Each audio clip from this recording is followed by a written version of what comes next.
to red. Anyways, Aether Blade Agent. For 1 and a black, you get a 1/1 death touch, but for 4 and a Phyrexian blue mana, it can transform into Gitexian Mind Stinger, which is a 3/3 death toucher, and whenever it deals damage to a player or a battle, you draw a card. 4 is a bit costly to just still make it kinda understated creature that can be traded. Opponents can trade with it easily. But like 1/1 death touch is gonna trade with anything. I'm not a big fan of 2 mana death touchers. 2 mana 1/1 death touchers. I'm not a big fan of those. So yeah, I'm not too hot on this. Like, it doesn't transform for 4 mana. Like, it still trades with much smaller creatures. So you're kind of it blocks kind of well. There are some tokens here and there. I don't like this card. It's playable. I'm okay with like a C- or a D+. Let's start it as a C- probably. Let's start it as a C-. It does trade with anything, I guess. I think this is just fine. I think this is fine as a 2-drop, and that just scales up even a little bit. Which is kind of, well, it's kind of bizarre that this card doesn't trade up better because you put more mana into it, right? Like, this will kill a 6/6, and then if you transform it, it'll still kill a 6/6. So that's like a little bit awkward, which essentially means it only pushes past 1 and 2 powered creatures better. Yeah.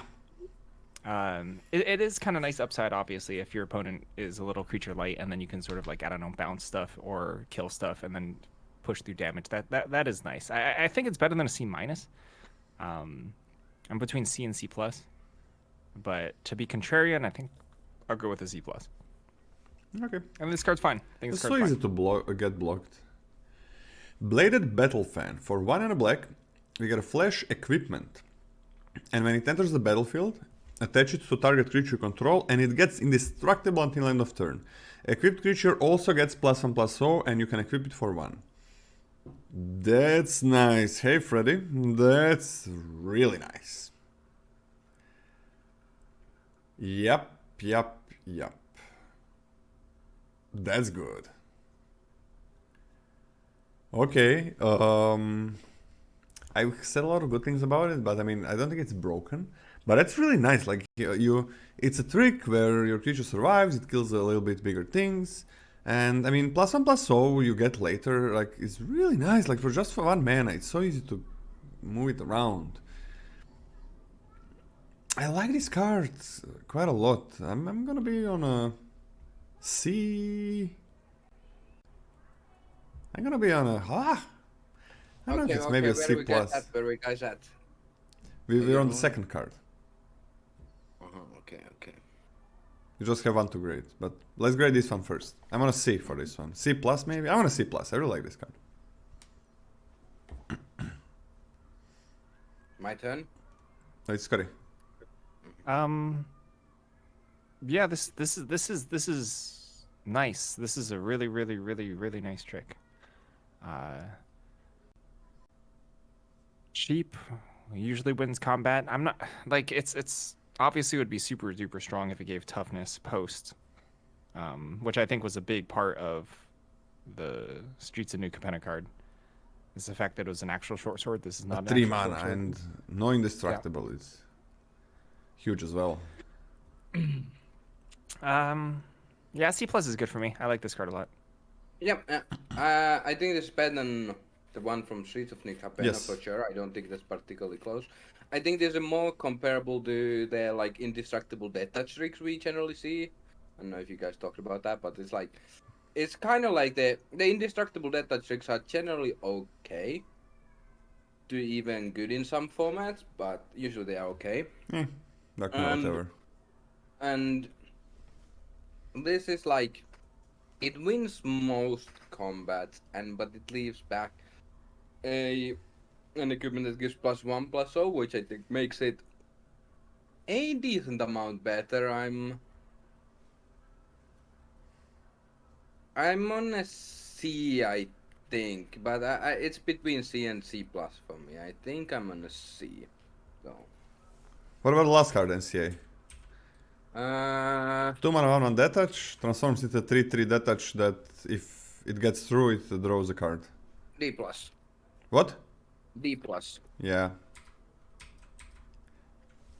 Consuming Etherborn for 3 and a black. It's a 2/2 with backup 1 and lifelink. Not a big fan. It's so small. And a 4 mana 3/3 lifelink is sometimes fine. I mean, if you put it somewhere else, this is like a 4 mana 2-drop. I don't like this card. I mean, it's kind of okay in racing, but it's just like too small of a body. And if battles are gonna be the thing, then you kind of want good bodies. So I'm just gonna be on a D plus for this one. I mean, it's playable, I guess. Scotty? Yeah, I'm not particularly hot on this. Lifelink is a great keyword and all. Lifelink on a 3/3, even actually if you're facing down a lot of aggression, can actually save your bacon. Not a huge fan. C-. Yeah. I mean, giving lifelink is really nice. But it is like a 4 mana 3/3 lifelink in its own. We even still like in one of the sets a 4 mana 3/3 trample lifelink. An uncommon rule. Oh, Golgari, and it was pretty bad. Yep. 6/7. Yeah. And this is better, but it's not that much better. I think it's fine. I'm on a D plus. I think the problem is that there is gonna be a lot of D level cards, and I kind of want to give something a higher grade, but I don't think this card is that good. I'm on a D plus. Yeah. I think y'all are right about the 1/1 Death Toucher for 2 mana. That card, I don't think. The more that I think about it, the worse it is. I'm also with you, Lola, at a C- now. Yeah. 1 mana Death Touchers are fine, but they're also not broken, I think. Corrupted Conviction for a black mana. You have an instant that says, as an additional cost to cast this spell, sacrifice a creature, draw 2 cards. So Village Rites. It's gotta be a creature as well. I don't think you care that much about like sacrificing in this set. I don't think there's like that. You do get, like, if you're getting 1/1 elementals or somehow it gets better, but I mean, you can always save your creature or something. There are some sets where it's good, and when it's good, it's still not a high pick. I'm just gonna start it as a D plus, and we're gonna see where it takes off. It's way better if you have some elementals for sure, so you can actually use it without, like, oh, opponent uses removal, you get into that ideal situation. I heard there was a common threaten. Someone said there was a common threaten. No, uncommon. Is that true? Uncommon, okay. That's huge as well, but still. I don't care about this card with Threaten. I want to have an on-board continual sacrifice effect, so I don't have to wait with this card. Yeah, I'm also on a D+. It's just normal Village Rites to me. It's acceptable, but not exciting. Maybe on a D. Yeah, I do have a slight problem with Black, which we can touch here because it's a first sacrifice card. Black has a bunch, like, Black really seems to be heavy on this, like, sacrificing stuff, more so than the meal stuff or anything else. At common and uncommon, and it doesn't really have good fodder. And even red doesn't have good fodder, outside of the make 2 1/1s. And if I don't have a lot of like good sacrifice things, I am not interested about Village Rites. Now if I have, like, I did play Village Rites in Elves a decent amount in Kaldheim. If I had like some of the 1/1 Elves that made your opponent discard a card, yeah, I was fine playing it. In fact, I really wanted a copy if I had a couple or more of those. But you also, like, Elves naturally also had other sacrifice fodder. I'm also gonna start this at D+, but it can definitely go up. But it also is really bad if you don't want to sacrifice stuff. Or like if the best thing you can sacrifice is something like a choo-choo, you just don't want to put this card in the deck. Period. And we are on to one of the best removals in the set, Deadly Derision. For 2 and double black, you get an instant speed, destroy target creature or planeswalker, and create a treasure token. This is lit. This is really good. Instant speed. Yeah, Green Bounty was great. It was same card with that sorcery speed. And this is better, obviously. Like, same card with instant speed is like always a lot better. The card was already good. I think this is amazing. I'm close to B+, but I'm just gonna give it a high B. I think this card is just really powerful. I can just give it a B+, but let's start it as a B. I think it's really, really good. Like, nothing much to say about it, it's just amazing. I mean, a little bit difficult to cast, but instant speed is great. Somewhat expensive, but obviously you could technically double spell, I guess, if you have like a 1-drop or maybe on turn 5 a 2-drop. This is fine, B-. Yeah, the thing about AFR was that you really cared about the treasures, so you had a lot of ways to use the treasures in terms of sacrificing. And in HPT, Grim Bounty was more like a C+. Because you didn't really care about sacking, you didn't really care about the treasures. It's still 1 mana that you get back, which is nice.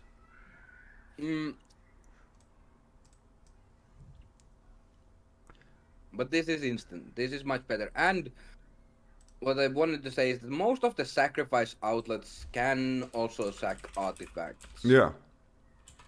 So this is really nice sack fodder that you are getting for the sacrifice deck, which if black is good, which I doubt, I think that it has to be about sacrificing stuff. Because there's so many cards that care about sacrificing in one way or another. So I'm gonna B as well. I do think this is the 3rd best removal spell at common though. Alright. After the blue bounce and the red removal spell. Oh my god. We are onto the Drag Recycler. For 1 and a black, it's a 2/2 that has tap, sacrifice an artifact or a creature as a cost. Each opponent loses 1 life and you gain 1 life. Vanilla 2/2, I mean, that's fine. I mean, why not? I mean, it's not like you're looking towards like sacrificing all the time, but it's free. If there was removal or something, you can do it. Why not? I'm okay with this creature. Not super high. On it like D+, C-, one of those. I'm gonna start as a C-. It's fine. This card really doesn't do a ton. Yeah, it doesn't. I guess if you're like not attacking, then you can like blank remove or whatever. This can technically sacrifice itself. Yeah, I'm not particularly hot on this. I think this is a 2-drop, and you're gonna want 2 drops. But otherwise, I think any other 2-drop would probably be better. This is D+ for me. Okay, I'm probably gonna be behind this. I really like this card. I think this is better than Lampard. Because it actually is a relevant creature. Lampard can just sacrifice everything at one point. Yes, that is true. But this is a relevant creature, and the thing is, you can also compare this to Vampire Spawn in AFR, which was like top 3 black commons. So they were really good in AFR. Vampire Spawn was in like a B level common in AFR, B-, somewhere along those lines.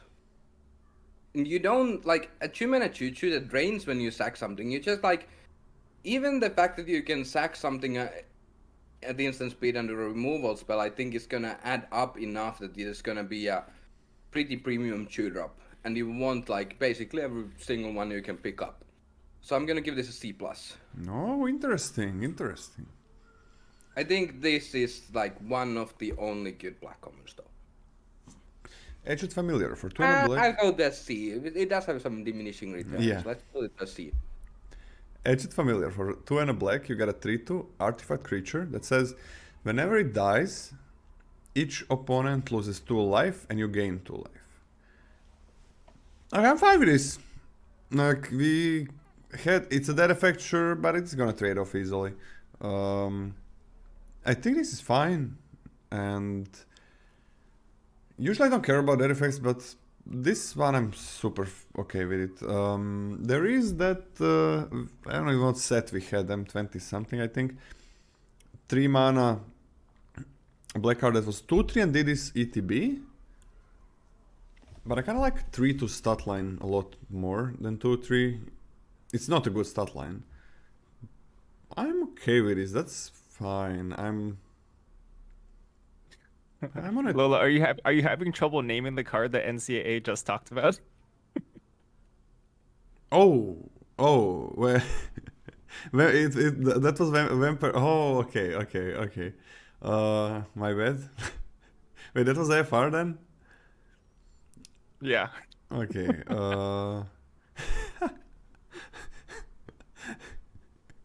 Anyways, yeah. I think it's better than a vampire spawn. No way. I'm on a C for this one. Yeah, I like this card. I like we're on the range. I guess I might be in the middle. You like Lola, you like it better than Vampire Spawn. I think it's pretty close. C for me as well. I mean, I'm way lower on this than the Vampire Spawn, but I would rate Vampire Spawn at least a B-. Oh no! I was not talking about Vampire Spawn. Wait. Is what is Vampire Spawn? Is it a 3-2 or? It's a 2-3 that drains 2 on ETB. Okay, and it just drains 2. That's it. Yeah. Okay then, my bad. But this has better stats than Vampire Spawn. 3-2 is in general slightly better than 2-3 because it can actually trade with more stuff. Die trigger is a little bit awkward. I still this is a solid 3-drop. It's nothing to write home about, I don't think. Die trigger is a little weird, but it's also like not bad, kinda. I don't know. I'll give this a C. Okay.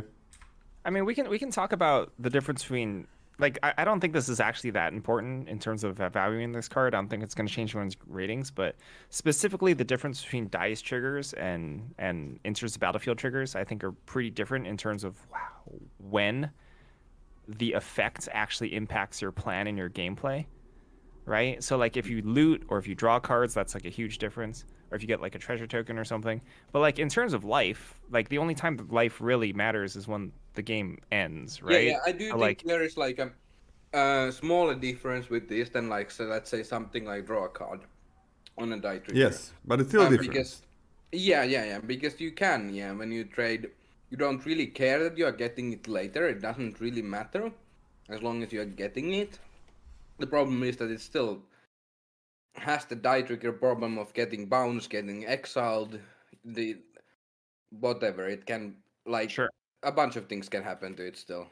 So you like the stats better, but just because like the bounce and exile, that makes it a lot worse than Vampire Spawn? Yeah, I could go to a C+, but I do think it's bounce and exile does make it enough worse that I'm not gonna go to like B- or anything. But I can go to a C+. Yeah, sure. No, I might give it C+ in the end as well, but C as a start. Like sometimes you're gonna lose before this trigger goes off. Sometimes you would win if this trigger would go off, but you don't, so you have it. Yeah, there is also like, it is a fair point, like someone pointed in chat, if your opponent has 2 life, Vampire Spawn so much better than this. Like, yeah, sure, at that point Vampire Spawn is the best card, but it kind of works the opposite as well. If you're low life total, this doesn't necessarily help you. Yeah.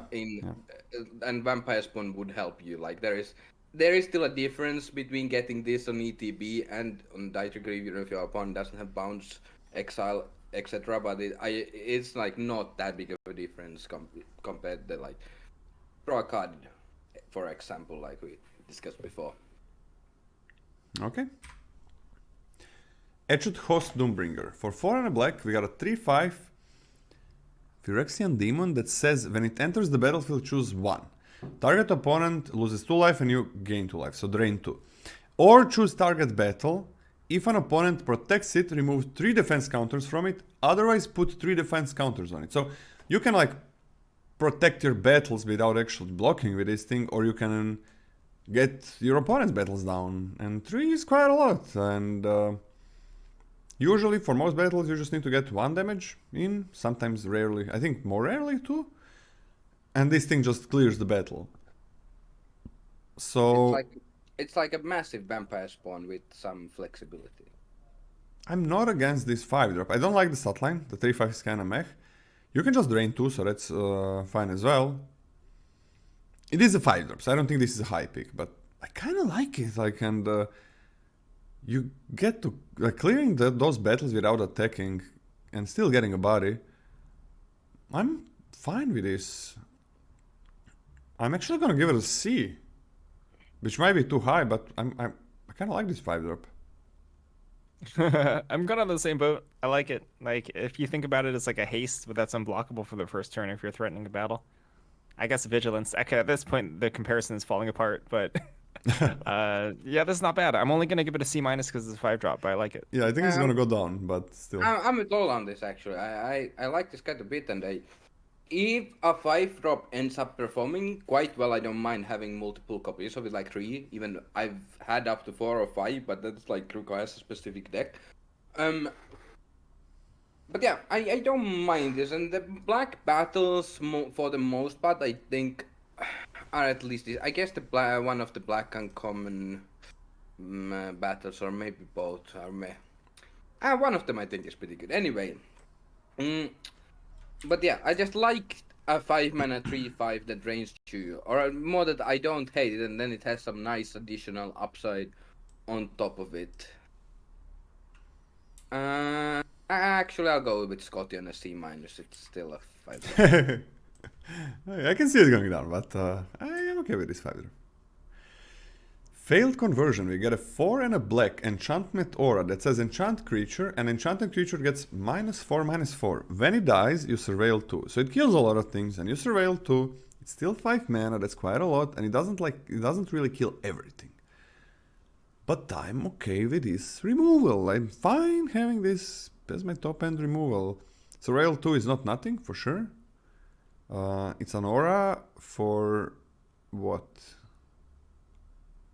For what? I mean, aura at least means you like if they have a 5 and you really can't deal with the 5, yeah, you can shrink it to a 1/1 at least. Yeah, exactly. Yeah, the aura-ness is a big deal. No, I mean, is there any aura synergy? Like, real aura? Yes. There is Ram in the Multiverse Legends thing. Then there is the White Battle that searches up auras. Yeah, but that one is kind of bad. Yeah, Ram I think might be the only one. There might be more, but there is Ram the. But that white card is no. But I mean, come on, what the fuck are you talking about? Commons and uncommons. Are there any aura synergies? Probably not. Okay, this is talking about rares as synergies. What the hell is that? I mean, still, like, it makes... It just opens Ram, exactly. Kills a lot of things, makes, like, if something is huge, it makes it very small. I'm okay with this. I'm gonna C. I'm fine with this removal spell. C as well for me. Pretty solid, I think. Yeah, I'm gonna put this in the same grade as the last one. I think you both C, so both C-. I don't... It kind of depends on what you want, but I would default to the creature over the removal spell personally, but it depends. This is still an okay removal spell. Surveilling 2 is pretty big. Maybe this is better than the creature.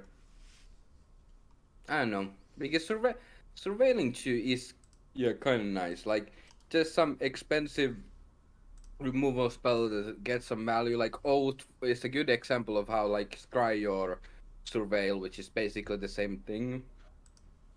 Or how good is it on expensive cards because you know what you're looking for and so on. I'll join you guys at C, sure. Okay. I'm still not sure if it's better than the creature, but I think it's slightly better. Alright. We are on to the final Flourish. For 1 and a black, you get an instant speed with Kicker, sacrifice an aqua or creature. And the effect is target creature gets -2/-2 until end of turn. If you kick this spell, that creature gets -6/-6 until end of turn instead. Okay, so this is, what is the name? Vicious Offering? From Dominaria? Yeah, it's Vicious Offering, but better. But yeah, it's like on steroids. It's like you can sack artifacts. It gets -6/-6. This is really nice.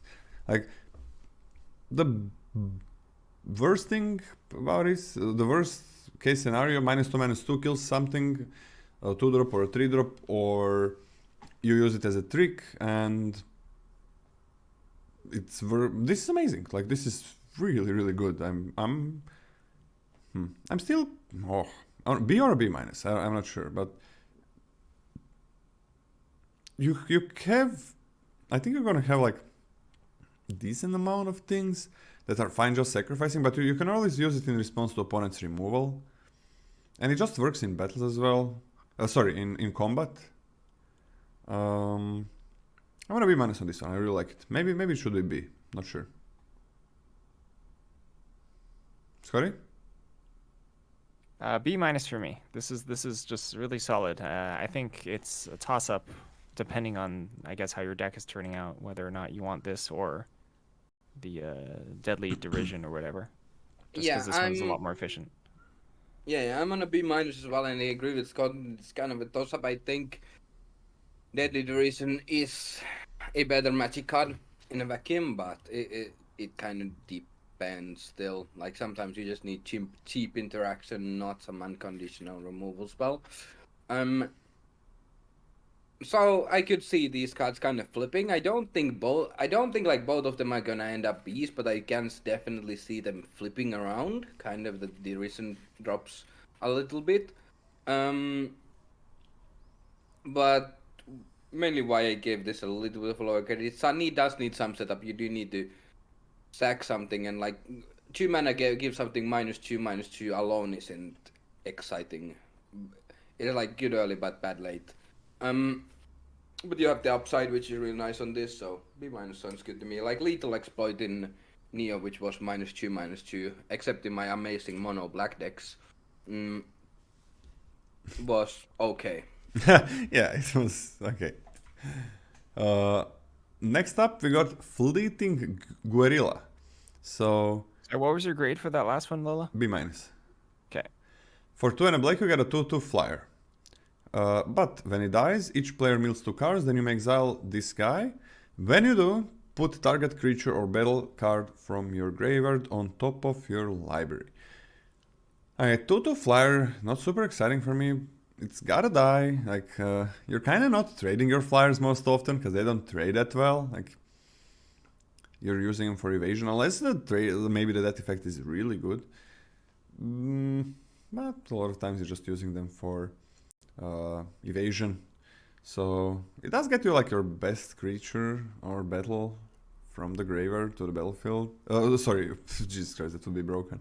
From graveyard to the top of your deck, so it doesn't really provide card advantage, but helps you get something that you want. Not a big fan. I'm not a big fan. Like this, you don't want to really sacrifice this. This is not a good creature to trade it. Like, if this was like a 3 mana 3/3 ground creature, sure, then it trades much more easily and with better things. I'm just on a D+ for this one. It's playable, but I don't really want it in my black decks. Yeah, I'm a little lower. I'm really not a fan of Windrake here. D for me. Yeah, I don't know why I would want this card really. It's like, even excluding the fact that we have, it's just a way better way of getting creatures back from the yard. Yeah. Even then, even if we didn't, I still wouldn't want this. It's so clunky, and it's effectively still a Windrake that doesn't like do really much of anything. Putting a creature on you, I don't think you almost ever want to put a battle on top, because it's like, how are you flipping the battle? Well, I guess sometimes it's nice to have that text on this card, but like creature on top, not the best, especially since you kind of need to mill something good if you want to get something good back, because presumably your good creatures haven't died yet if you play this on curve. I'm on a D-. I don't see myself ever really playing this card. Okay. Gloomfang Mauler. For 5 and double black, we get a 5/5 with Swamp Cycling for 2 and a backup 2. It has Menace. So on its own, it's a 7 mana, 7/7 Menace that you can also cycle for 2 to get a Swamp. Okay, Lola, what did you give the last card? D plus. Okay, how good did you think Bone Picker's Scourge was in the last set? The the Windrake in the last set that gained Death Touch and Lifelink if you had Corrupted or something. It was not very good. Yeah, and I think it's better than the last card. Yeah, you can move it to a D for me. I mean, I said I'm not gonna play it in my black decks, and I gave it a D plus. Yeah, that's a bit weird. Yeah, D is fine. This one is a 7-drop. I mean, you can just cycle it for 2. 7/7 Menace is kind of no joke. It cannot be chumped at least. You can also just have it be it as a 5/5 and make something else 2+2+2 and have Menace for that turn, which is nice on your 7-drop, I guess, because it's not susceptible to removal, and because that's devastating on a single 7-drop creature that doesn't do anything else. But then it's a 5/5 Menace that you played for 7, so I don't really like this card. I mean, it's nice you can Swamp Cycle, but I think there's gonna be so many cases where you really don't need a land and you can't cast this. Because it's 7 and you have enough lands already, but you don't have 7 lands. And it's just sitting there. I'm on like D for this one. Not a big fan. I like this card way more than I think it's good. Same, same. I really want to play with this. I want to play with like 5, and that's going to be so bad. Yeah. An awkward thing about cycling, right, with this is that, specifically swamp cycling versus regular cycling, is that swamp cycling is great when you want to hit your early land drops, right, or you want to like sort of semi-fix your next couple hits, but there's a really awkward spot between like turns 4 and 6, or not even turns, between lands 4 and 6, where like cycling it for a land is bad. And also waiting to cast this to hitting your 7th land drop naturally is also bad, which is pretty stinking awkward when like a normal cycling thing you could just pitch it away to actually play something more immediate. So I don't think this is great, but the stats are huge. I actually think it's no joke to back up 2 Menace is a big swing. That's a large unexpected swing from your opponent, but it costs 7. I'm gonna give it a really high grade in my opinion, which is a C-. Oh, that's huge. Yeah, that's a huge grade, and I think it's because I'm biased and I love this. Yeah, but I think it's not that good. I love this too. It's a sexy art, and it's like it's a big creature, and well, sexy. Yeah. Depending on how you look at it, I guess. It's cool art. Yeah. But it's a 7-drop. Yeah. I mean, I kind of like this similarly to the blue land cycler still, because I do think the effect is enough bet that it's like kind of worth 1 mana extra. Just because you...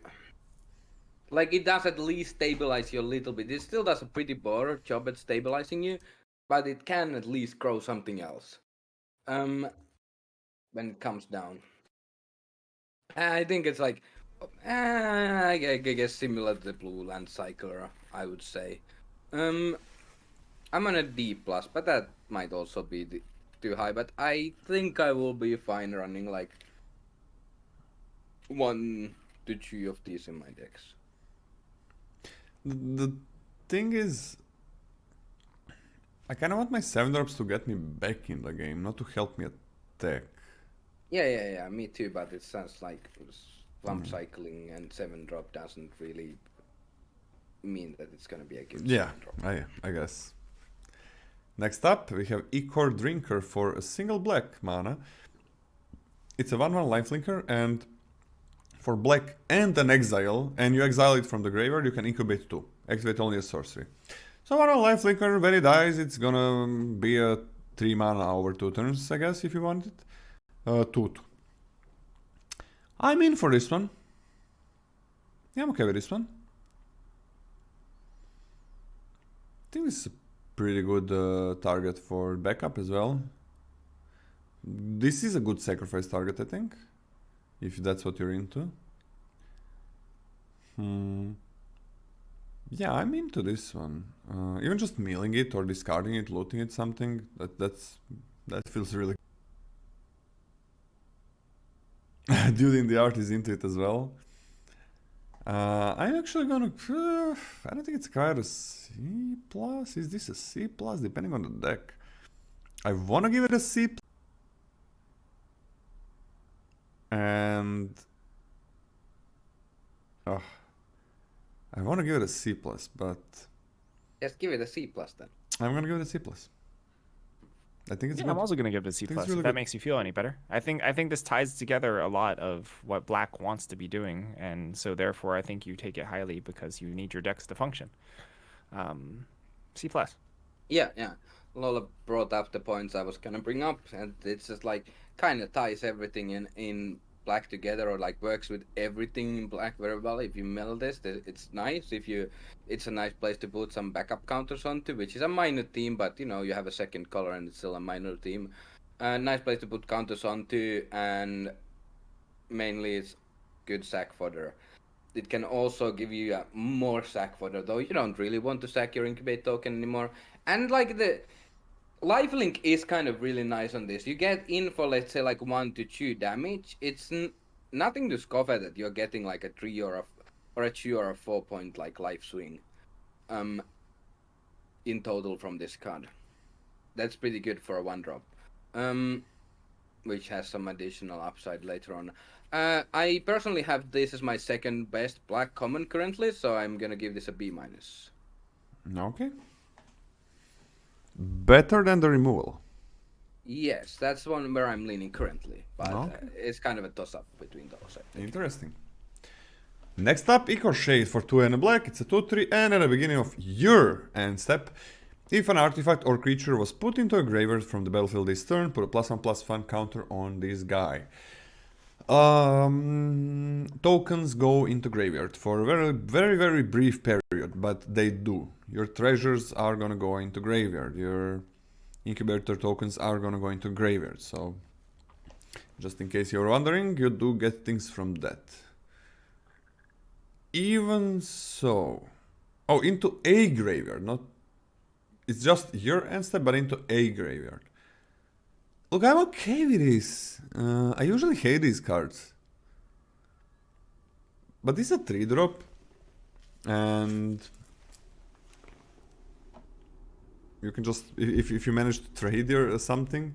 Like even when that 1/1 lifelinker dies, like you just randomly attack with it. And then you get a 3/4 that might even grow. Maybe you have some removal, whatever. I'm okay with this one. I don't think it's super powerful, but I'm gonna start as a C, but I can see it going way higher than that. Way higher, I mean maybe a C plus actually. But I'm gonna start as a C. And usually I really don't like this card, but this one is nice.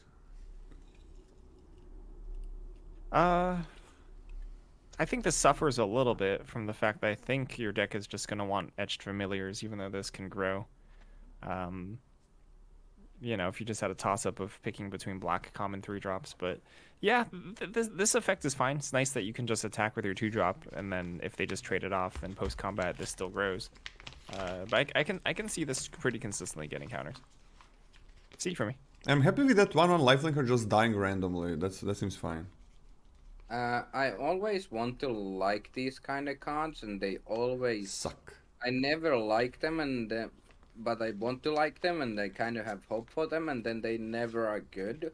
And I don't think this is really much better than any of the other version of this card we've seen. They've been like, it's a little bit better again. It's kind of like they've been pushing it slowly and slowly, kind of like adding something.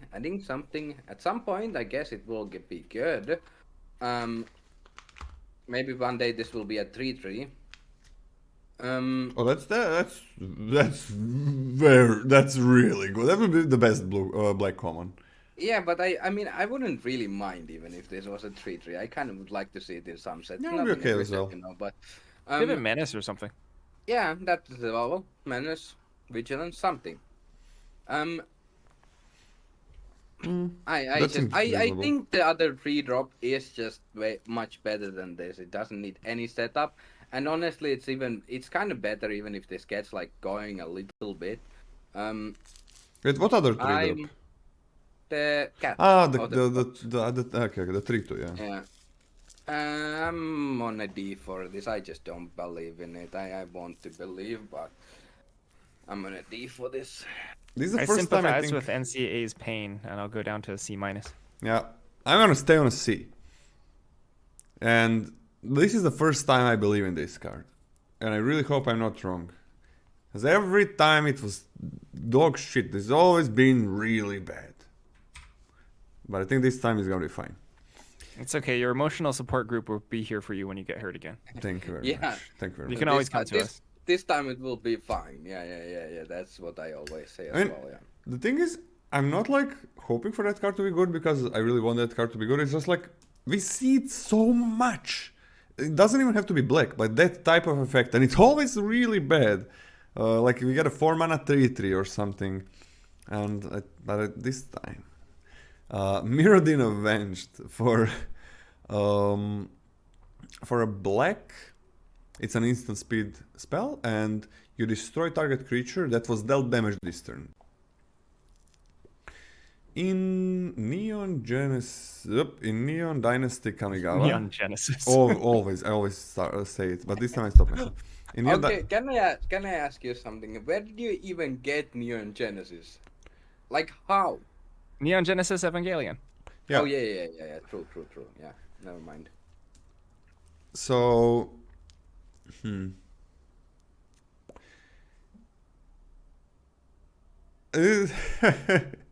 with that black common, it's gonna be a little bit irritating, right? And you're also gaining that 1 life. This is gonna be a little bit irritating. I think you have a red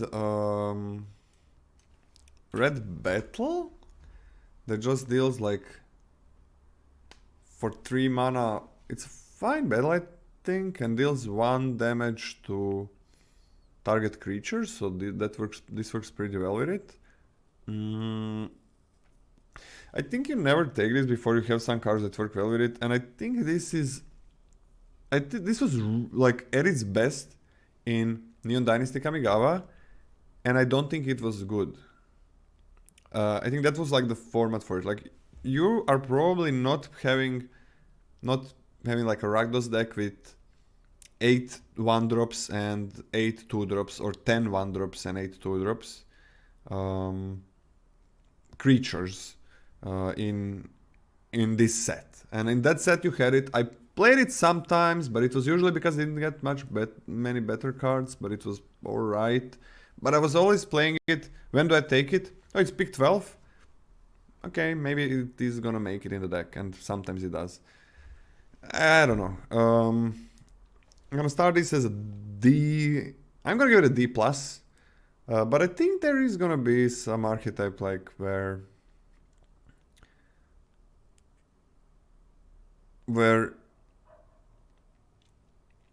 it's not like an archetype. I think there's gonna be a deck where it's gonna be fine. But first you gotta get all of the cards that work well with it.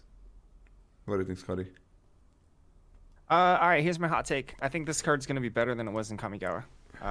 Specifically in Kamigawa, I think this fit into 1 archetype, right? Or like it was at best when you were trying to like trick people into blocking because of the ninjutsu stuff.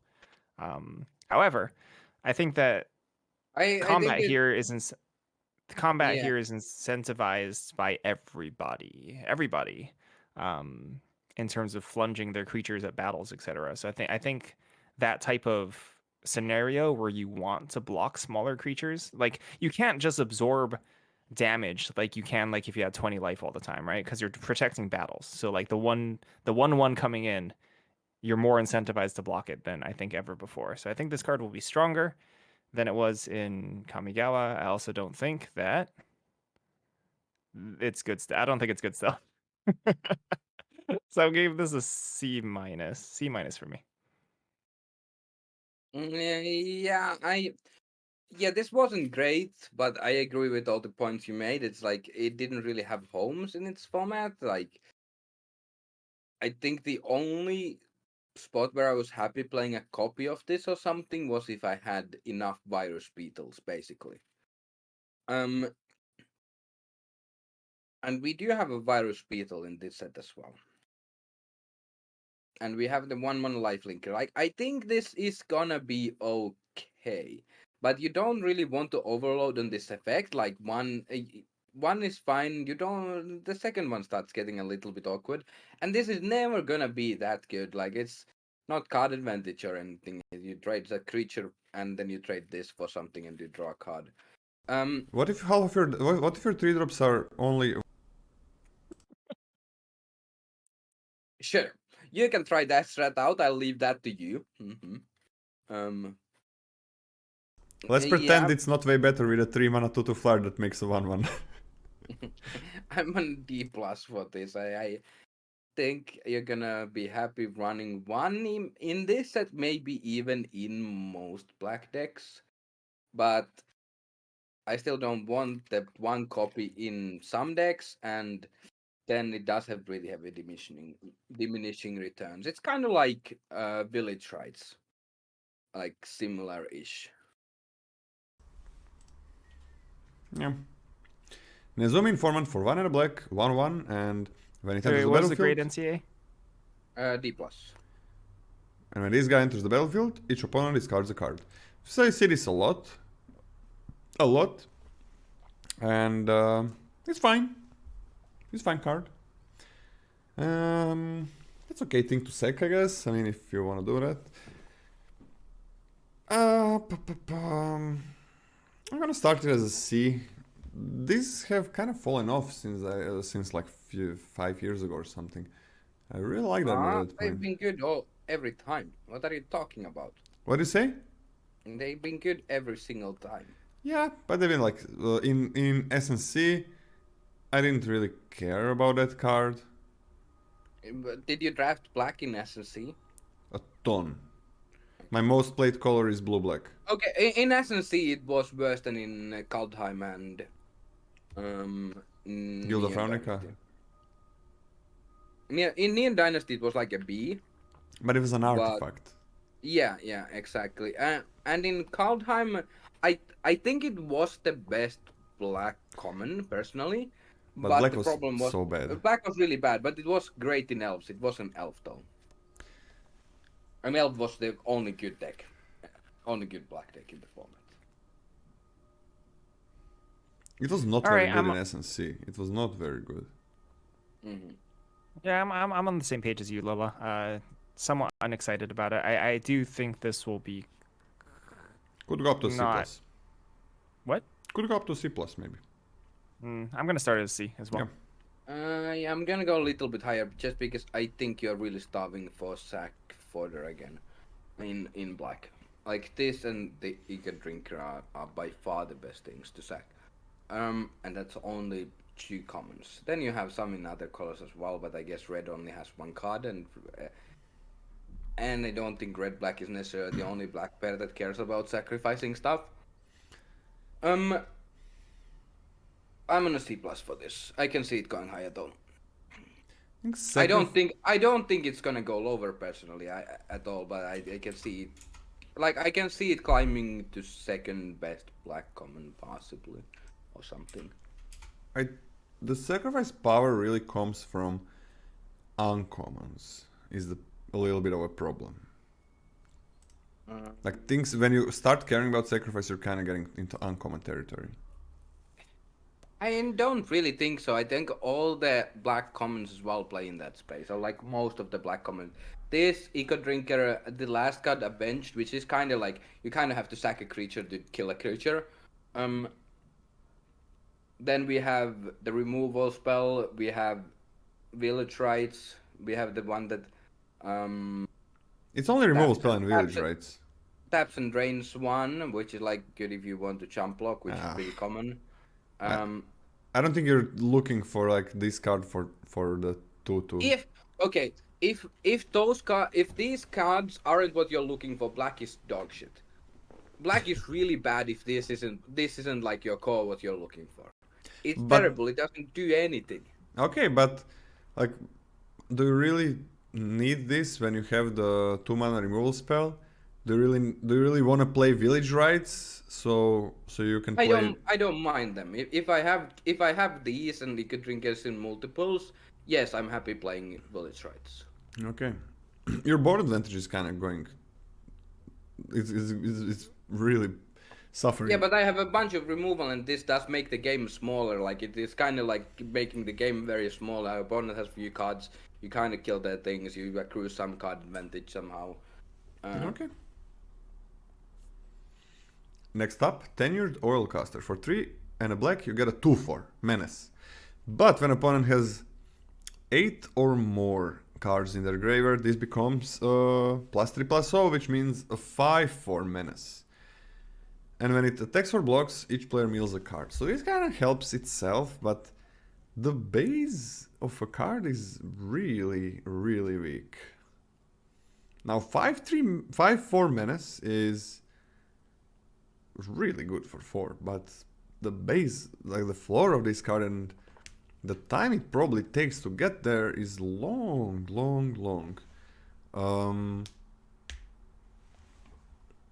Phew. I don't like this card at all. Again, there is like that Dimir saga where you do get 4 cards into opponent's graveyard. An opponent might play some black and blue cards that also mill them a little bit. But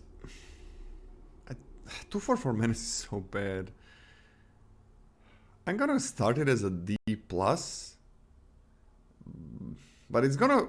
I think it's gonna feel better in some decks, but it's where it's really gonna feel better is when you're playing against certain decks that fill their graveyard as well. So not a big fan. There is that reanimate thing that also mills your opponent for 2. Still, like, I'm gonna start as a D+. I really hate the floor on this one. Yeah, D+ for me as well. I just think you're gonna have better options with 4. D mine. I'll go D, I guess. I don't know. I guess I could just go D-. I don't see myself ever playing this card. Yeah, I'll go D-. Seems reasonable. Traumatic Revelation. For 1 and a black, it's a sorcery, and target opponent reveals their hand. You may choose a creature or a battle card from it. If you do, that player discards that card. If you don't, incubate 3. So this can be like 4 mana over 2 turns, 2/2. 3/3 that shows you an opponent's hand. Or you can remove something that you really don't want to see. But again, opponent, you're going 1/1 for them. You're spending 2 mana. They're spending 0 mana. So the board advantage is going in their favor.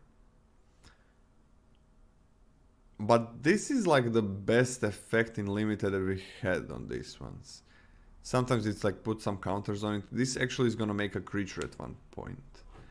But just like if this is a 2 and 2, look at opponent's hand, I really don't like that. Even though in this set it kind of it's very nice to see like what battles maybe opponent has in hand or tricks or whatever. Because if they're looking towards clearing a battle, you can not attack sometimes when you would attack otherwise, which would maybe put you in a bad position. I think this is bad, really bad, but I'm gonna give it a D- because I guess it's more playable. Usually these cards get an F, but this one is more playable. Like 2/2 to get a 3/3 and see opponent's hand, or remove something that's like a huge problem, is playable, but I mean, you don't really want D- cards in your deck, so it's bad.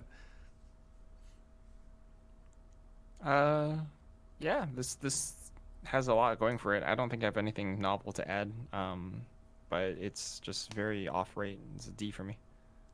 Yeah, I like this a little bit more. These kind of cards, these have a little bit overperformed my expectations in recent. These are like these commons that do something extra.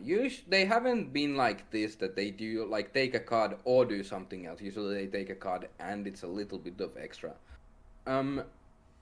But I don't hate the 2/2 3/3 that looks at your opponent's hand and you have the option for you to take something from their hand.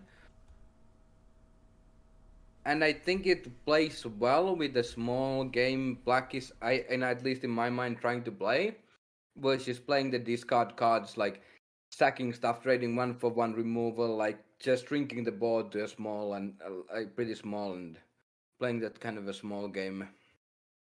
You just take something that doesn't really like works well against you. For example, like creatures that make 2 bodies are often hard for black to deal with, and then obviously there are some bombs you would not like to see that do something on ETB. I kind of think that I want one of these in my black decks, but I'm not sure. But I am starting like I am fine running 1/want one, so I'll give this a D+. Whoo, that's high. Never expect that. People saying what would happen if you did both. Yeah, it would be broken. Unseal the Necropolis for 2 and a black. It's a instant speed. Each player mills 3 cards. Oh, it's 3, not 2. Then you return up to 2 creature cards from your graveyard to your hand. Yes, make these cards instants. Make them instants. I love making these cards instant. Mill 3 is really nice. Like, Mill 3 is like, oh, I'm not gonna return 1 creature. Like, you're probably hitting 1 more. Would like if this returned battles as well, because I kind of want everything to do things with battles. But yeah, I've been always saying like this needs to be instant. It's way more interesting like that. I like this card, and I'm gonna give it a solid C. I can see it maybe even going up, but let's start it as a C. I really like this one. Instant is huge.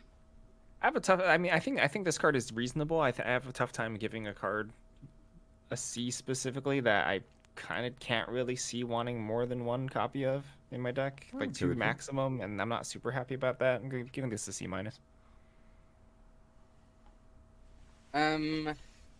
Yeah, I like this card. Like, I don't. If black is anything but bad, I do think you actively want at least 1, possibly 2 of these in your deck, because again, this kind of goes similar to my points about the last card. This kind of goes very well in this, like, sacrificing stuff, playing a small game. Like, you're fine getting back your informants, you're fine, or like the one that discards from your opponent's hand. You're honestly fine getting back something like Eco Drinkers with this, even.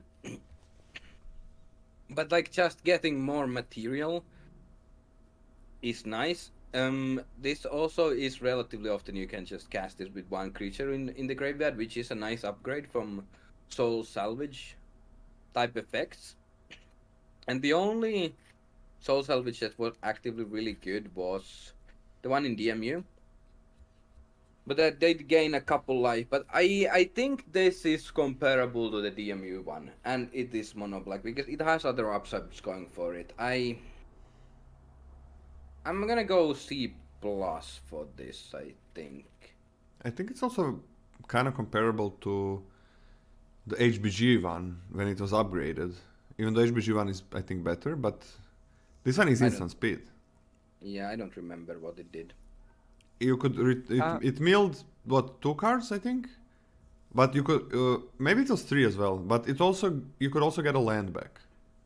Oh yeah. I think I think I'm wrong about this, because like the reason why you don't want to play more copies of this is because of diminishing returns, but that's also greatly mitigated by the fact that this also gives you extra fodder. You know, like the second copy in your hand normally looks really bad, but it actually looks way less bad if the first copy also helps fuel your second copy. Yeah. Like if you cast 2 copies, you're milling 6, you know, and between 6 and combat, you're probably going to have enough targets to bring back 4 creatures. And it's not like you're casting them, or like you're casting one and then next turn casting the other one. It's not like you can't take that much time off the board or affecting the board.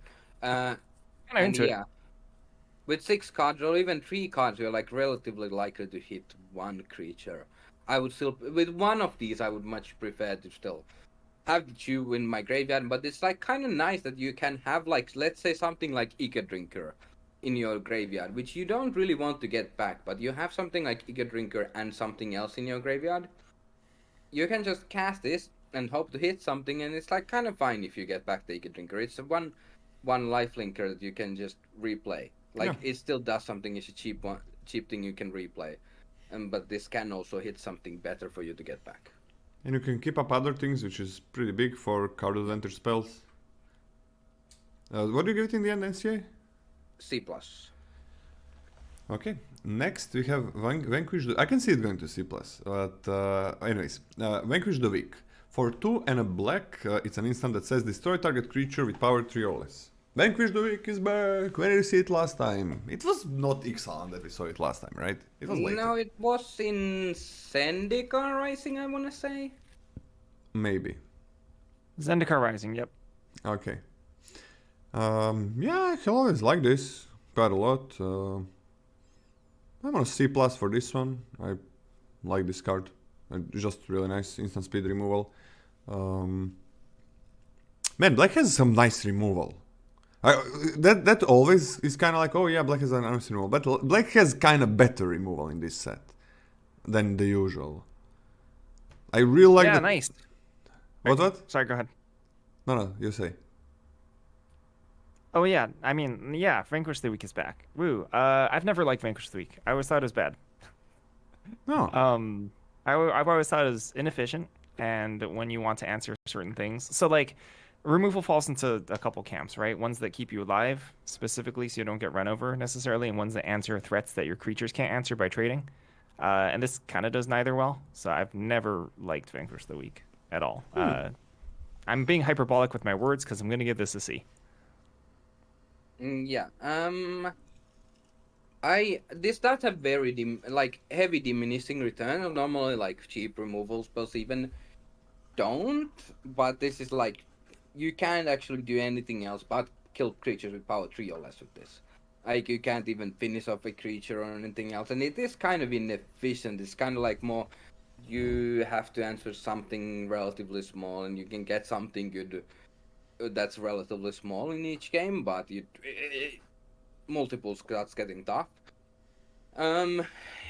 So I'm not really I'll play 2. I would probably cut my 3rd copy, but like one I want one, but I don't really care that much about the 2nd copy generally. I'm also not like Scotty a huge fan, but I also don't hate it. I've always thought that this is fine removal. I'm like rarely cutting it, but I'm never have been like that excited about this card. I'll give it a C as well. Because usually this kills more than 3 mana value creatures. Like this kills 4 drops and well, sometimes even some 5 drops. Hey, it can kill backup things while the backup trigger's on the stack. That's also true. That's also true. That does also go both ways. The backup creature, if you don't hold up 3 mana, can get, or like a creature can get out of Vanquish range if they put the counter on a creature. Ah, but then the other creature is not out of backup range. Who knows? Probably not, but the other creature is probably worse. Well, the other creature is going to be a Gloomfang Mauler, so you're dead. Yeah. Oh, you the 5/5? Yeah, heck yeah. I'm actually down on a C. What do you give it, guys? C's all around. C? Yeah, I'm okay with a C because like I'm always want other 2 black common removals way over this one. So even if like let's say usually I was very happy with like 2 Vanquish the Weeks in the decks, but here I think you're probably gonna have like 1 or 2 other black removals, and it's not like you want most of your deck to be removal. So I guess I'm on a C as well. I can see it moving up, but yeah, you talked me a bit down on it. And we are done with black commons. Commons. You know, given how much y'all were poo-pooing black commons, there's a playable shell here, and there's like reasonable quality Magic cards. It just doesn't seem quite as exciting as the other colors so far. Yeah, I'm okay with it though. Yeah, like good removal, a little bit of card advantage there with the getting creatures back, I think some of the creatures that you have are going to be like really powerful because of the multiverse legends all being creatures. I think all of them are creatures. Oh, yeah, I think all of them are creatures. So I think that getting 2 creatures back is going to be like one of them. A lot of times is going to be pretty damn powerful, and uncommons are also really, really good. The one slight problem is again that like 2-drop slot where you don't have amazing things, but I think you have enough like with removal, with the 1/1, and what was there?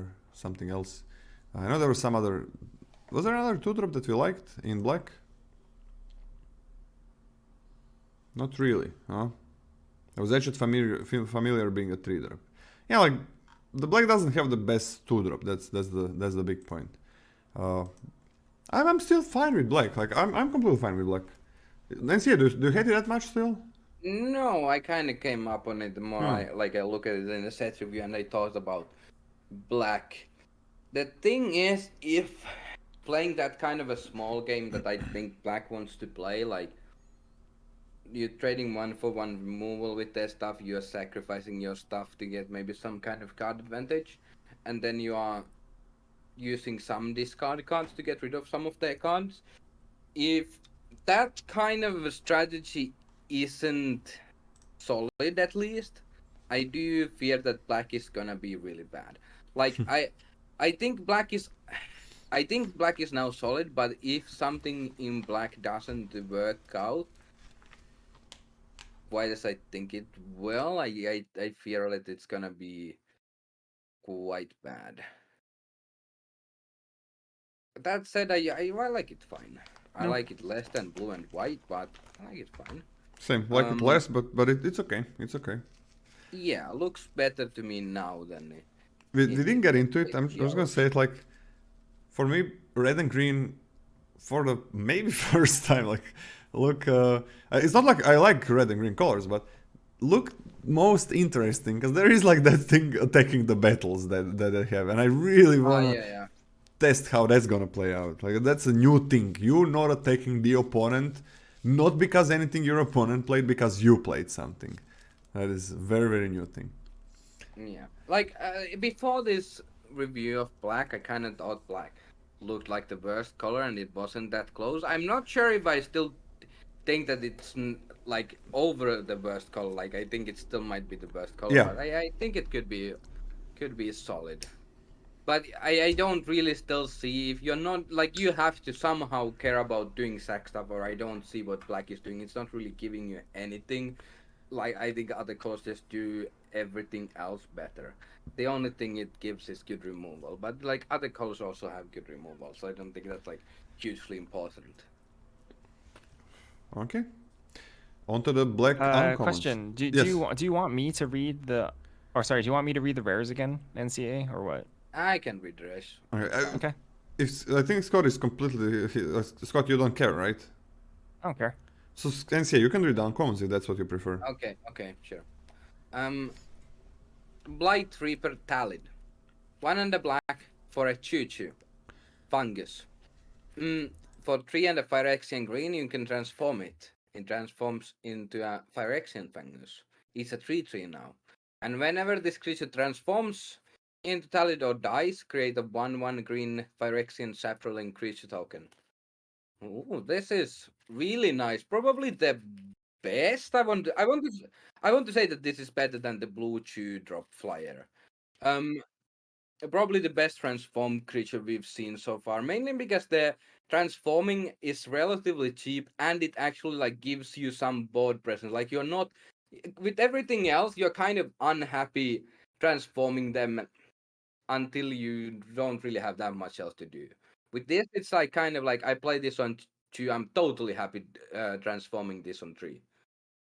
Really happy. Plays well with everything sack as well. You get a 1/1 and then you might get an yeah. Um yeah, I really like this card. I think I like this better than all the commons in black. I'm gonna give it a B, but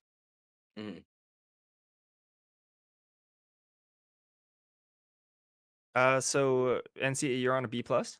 Lola, you are muted apparently for the stream. I could hear you, but the stream couldn't. Oh, fuck, I muted myself for a second while rolling a cigarette and forgot to unmute.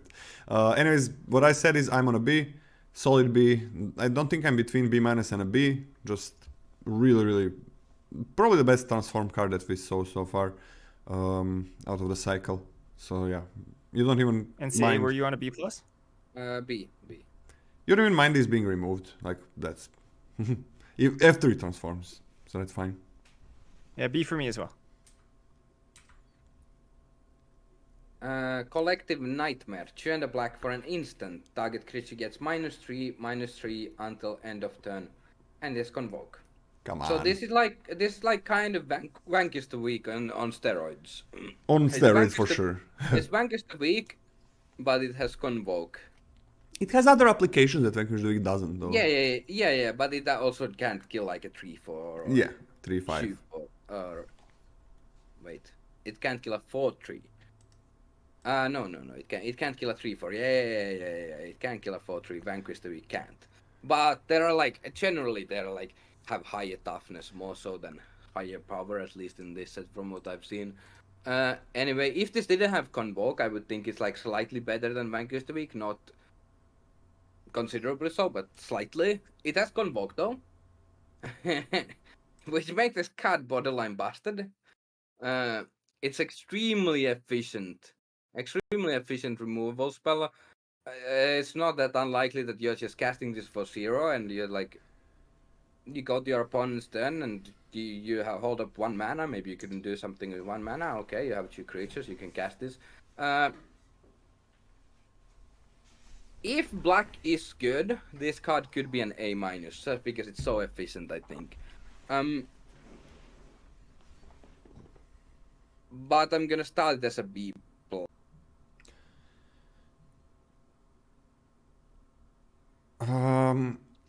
I'm between B and a B plus, but I mean this is so good. I'm gonna give it a B plus. I'm gonna give it a B plus as well. This makes for some really nice explosive turns. Plus, it's not like explosive 3-drop that you're playing on your turn and tapping your creatures. It's like you do the explosive turns while your creatures can still be valid during the opponent's turn. I'm gonna be... This is really good. Yeah, I'm on a B. This card is super sick. I wouldn't be surprised if it's gonna go up to a B+. Makes combat a nightmare for your opponent. Yeah. Completed Huntmaster. 2 and a black for a 2/3. It has 1 and a tap. It's also a Phyrexian. It has 1 and a tap. Sacrifice another creature or artifact. Incubate 3. No sorcery speed. Yeah, it is instant speed, which is really nice against removal. This card definitely has the upside, but it has a big problem. I'm okay with it. Yeah, I'm okay with that, but it's like kind of similar to black red uncommon in my mind, but this is much better than the black red uncommon. I actually don't think. I think I might go down on the black red uncommon even more. Like, I'm not sure I want it in my black red decks. I think it's that bad. But this is a lot better because you're not actually sacking board presence with this. You're kind of like you are sacking board presence, but you're also getting board presence. And it has better starting stats. Yeah, I am into this as well. It still has the limitation of just being a 3-mana 2/3, but and your opponent kind of has to point their removal at this before anything else if you're holding up any mana.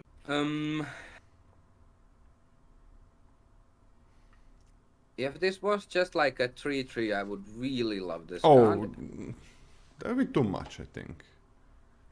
Maybe, but at 2/3, I have to Imagine this with... limit this somewhat. I'm gonna go B-, but it's between B- and C+ for me.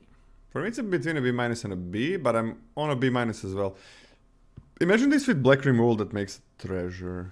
Yeah. I know. All the sack things I think can sack. Yeah, Like, this is like the perfect. Unfortunately, it's on uncommon, but this is like the one. Like when you were talking about things that are like Black has some things that are fine to sack, but doesn't really have cards that really the payoff is not really there on common level. But like the 1/1 that your opponent has to discard, this is perfect with it. The 1/1 lifelinker, this is perfect with it. You can even like I don't think it's gonna be really bad when you maybe it's mid game, late game. You have a mana laying around and you have a 2/2 incubate, and you just decide, all right, well, I have that mana, extra mana laying around, so let's make that a 3/3. Like, I mean, eventually, if you have enough mana, you just upgrade everything that's like less than a 3/3 to the 3/3.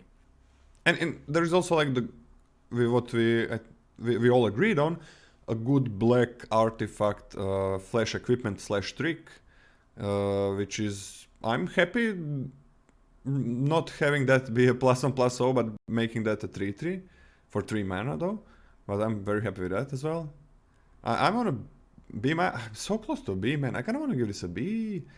I'm gonna give it a B- because a standalone it's not perfect, but it does work with basically everything. It's really good.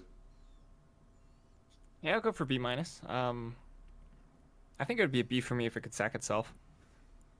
Oh yeah. Only point removal at it. Oh, but yeah. It's also really nice that you can incubate the same turn, or you can, pay 2 incubate instant speed. So like if you have 3 mana, essentially you just pop your creature into a 3/3 immediately. Fantastic. Works also really well with like instant speed cards that we saw in previous colors and in black a bit. So works really well with that because you can just use keep this up, but in the end, I didn't want to use this. I just wanted to have use my 3 mana something or convoke or whatever, and then. But if I want to use the removal, poop.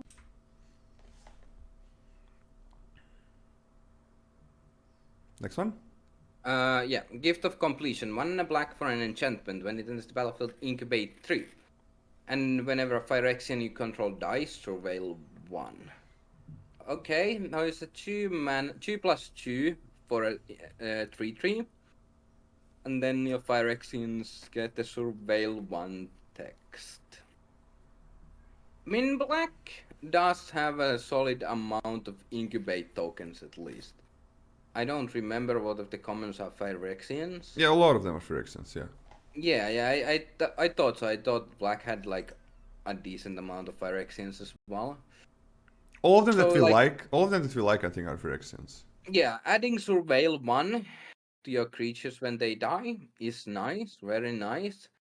2/2 for incubate 3 is still not that good. Like it's the same as the common discard spell.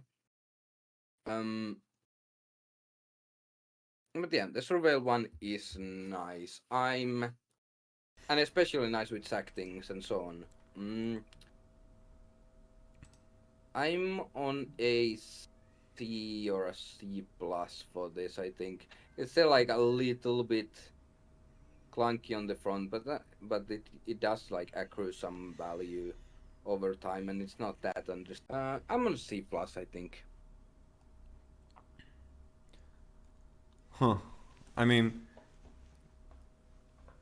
what if we compare this card to the 2 mana look it up that makes it incubate 3? What? 2 mana, look it up on his hand, incubate 3, right? And you can discard something instead of incubating.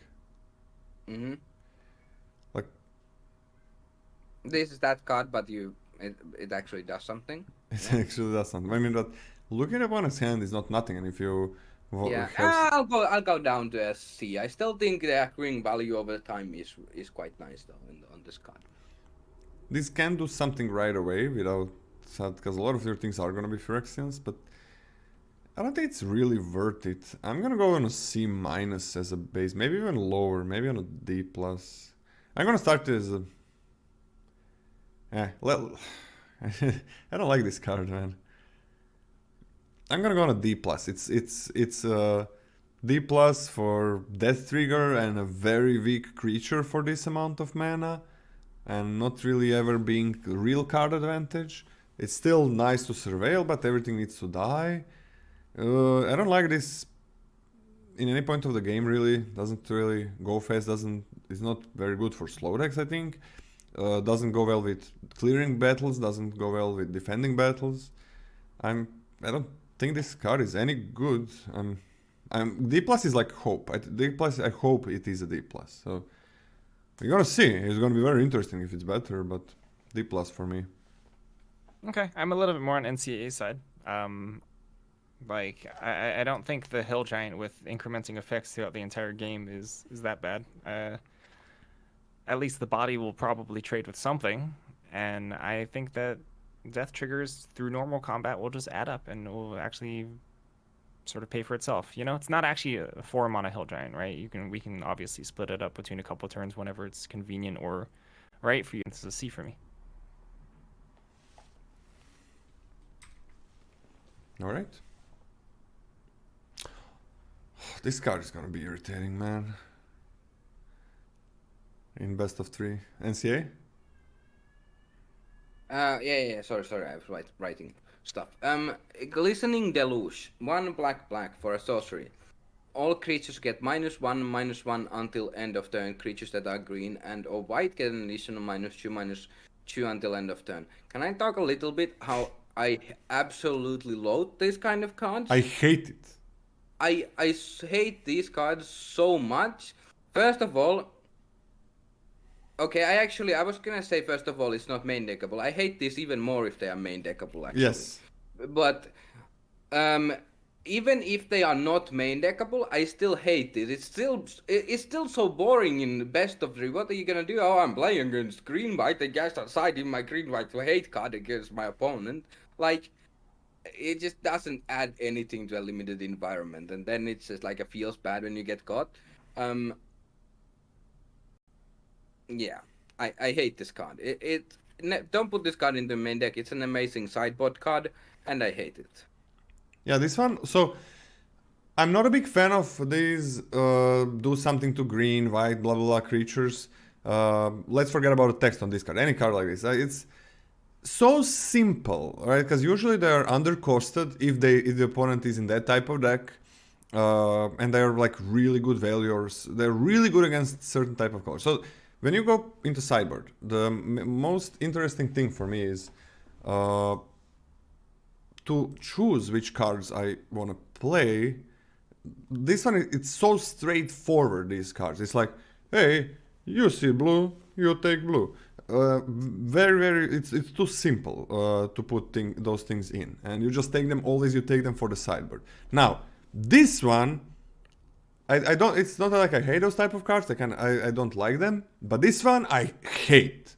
This against green or white, if it has like if a prevalent color of creatures is green or white in the opponent's deck, it is -3/-3 single-sided. What the hell? The nice thing is that you are gonna probably have some 1/1s in black. The two commons are 1/1s. The uncommon makes a 1/1 when it flips, I guess. I don't know, that becomes green, right? the sub-fling guy becomes green, so you kill it. So that's nice, but it is so incredibly devastating. -3/-3 kills so many things. It's crazy. What is this? This is not like, oh, it's good removal against white. It's good board wipe against white. Like, this is a good board wipe against white. What the hell?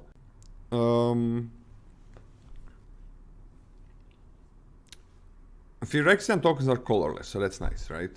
So that's nice, because I don't want this card to be good main deck. When does this card become really good in main deck? Okay, there are not that many 1/1s, I think, so that kind of goes away.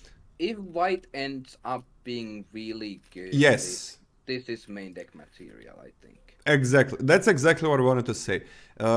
We had this last time in M20 or M21,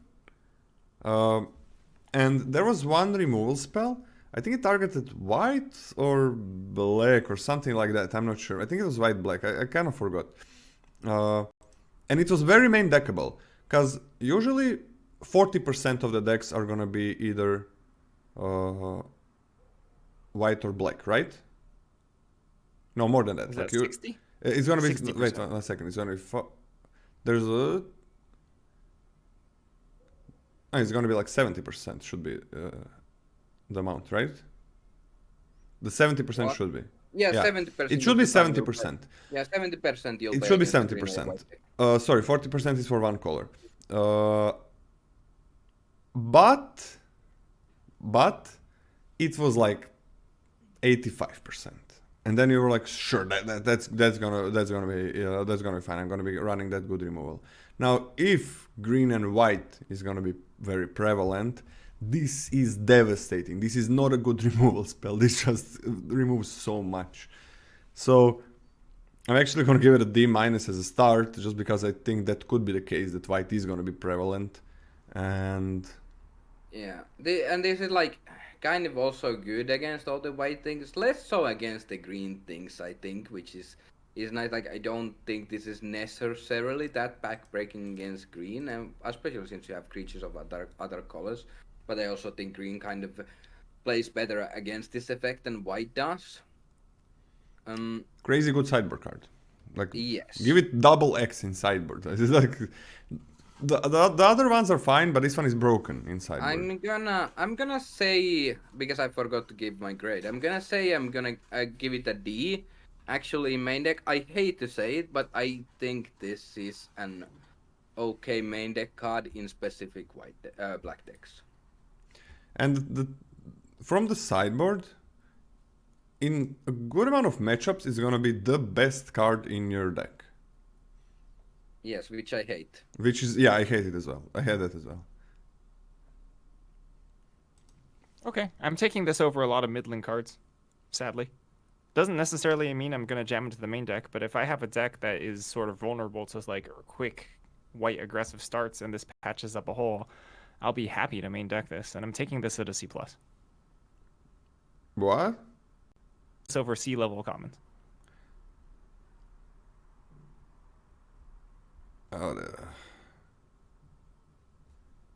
For the sideboard, you're gonna put it in the sideboard. Yeah, I'm drafting this highly. Yeah, it is that strong in the sideboard. Oh, I hate this card, man. Why? How did this pass the testing? Maybe they only played. This is probably for constructed, right? Yeah. Oof. Give it a D+ from me as well. And I don't want that to be true. Let's go to the next one. This card is bringing me down. Why?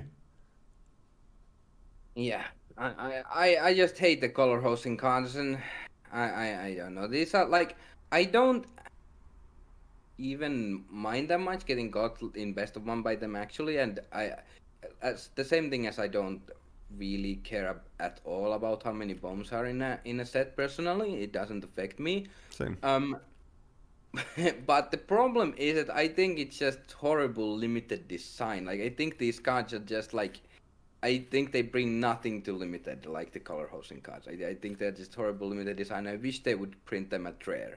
Like, when you have a 2 mana instant speed removal spell for these colors, it is still a 1/1.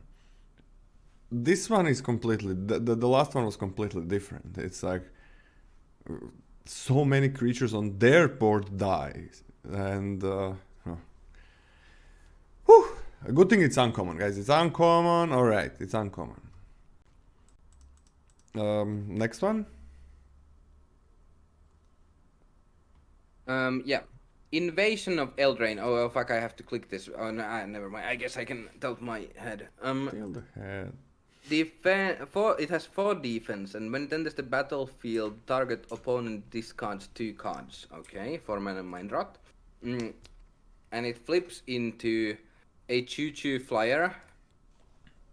And at the beginning of each opponent's upkeep, if that player has 2 or fewer cards in hand, it deals 2 damage to them. Doesn't drain. Yeah, yeah. If it drained, I would actually like this card quite a bit. Yeah. So someone made a comparison of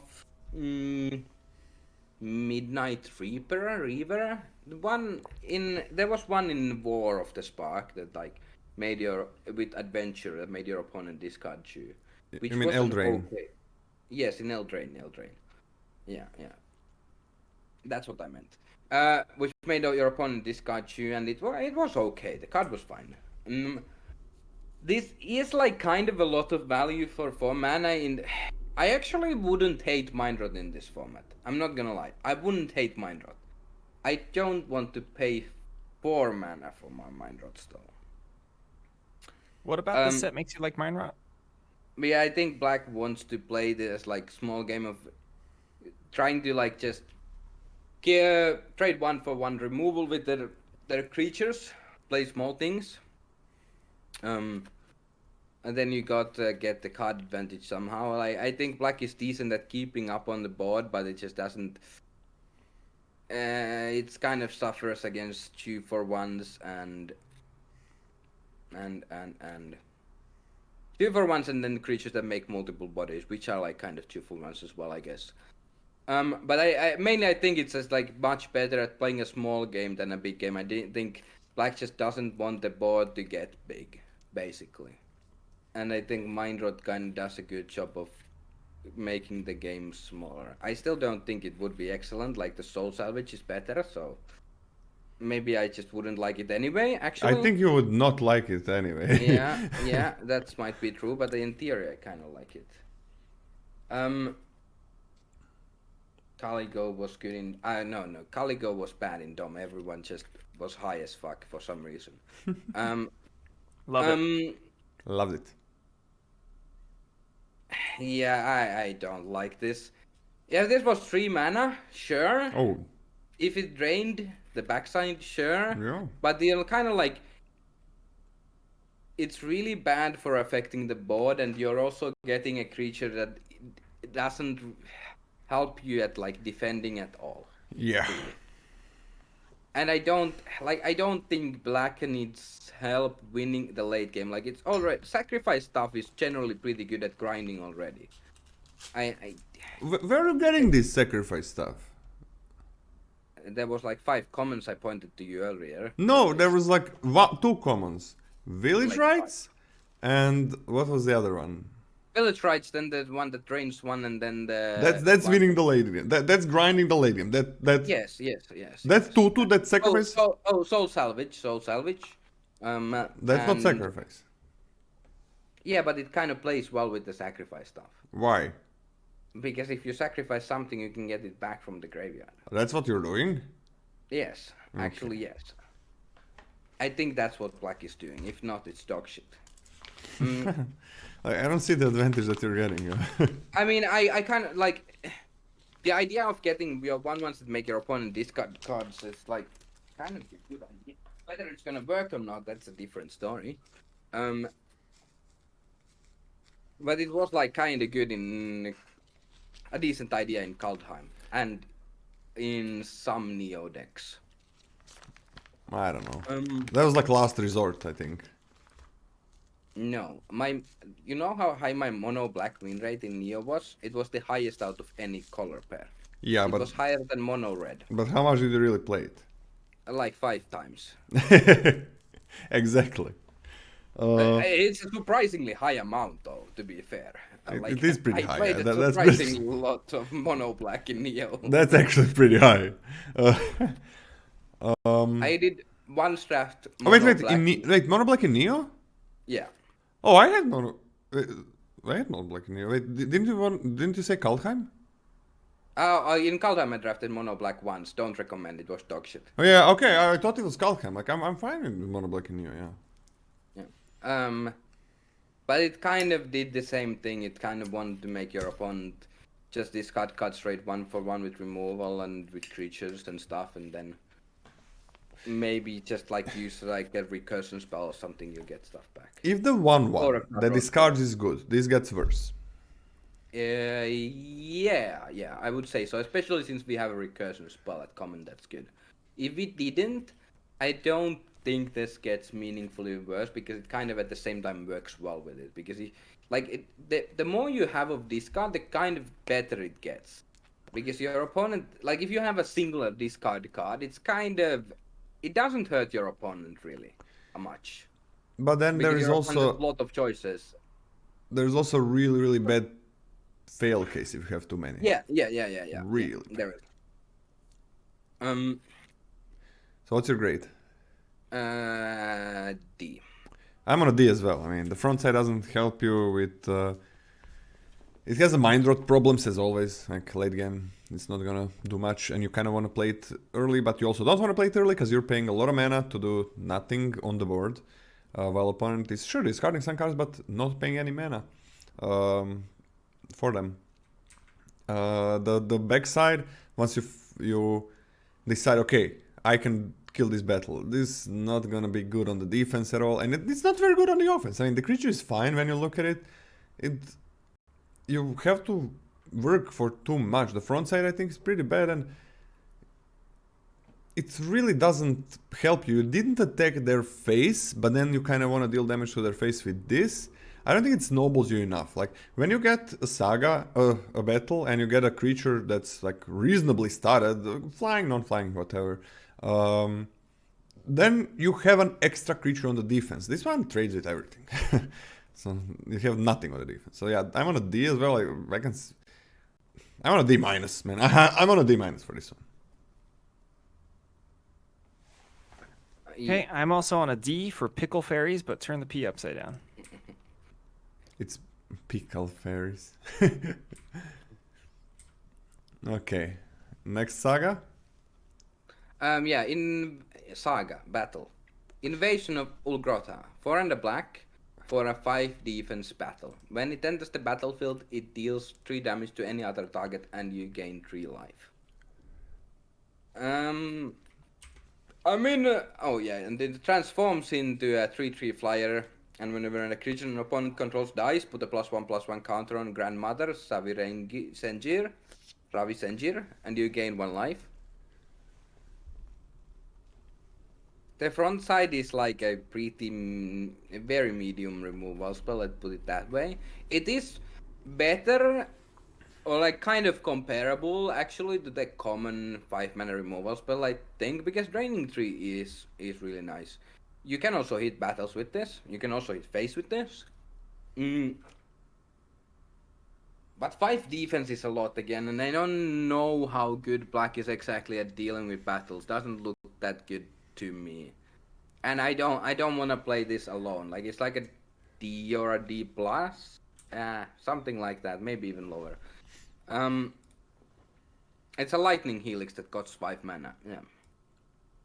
That's sorcery speed. Yeah. Although lightning helix is very, very, very good. But still. The transform creature is nice, I guess, but then at the same time it's not. Like, it's a 3/3 flyer. Your opponent can still attack into this very well. It's not like some of the good battles, at least that we thought were pretty good, that like actually give you a big creature and like kind of makes you block pretty well when you get the battle down.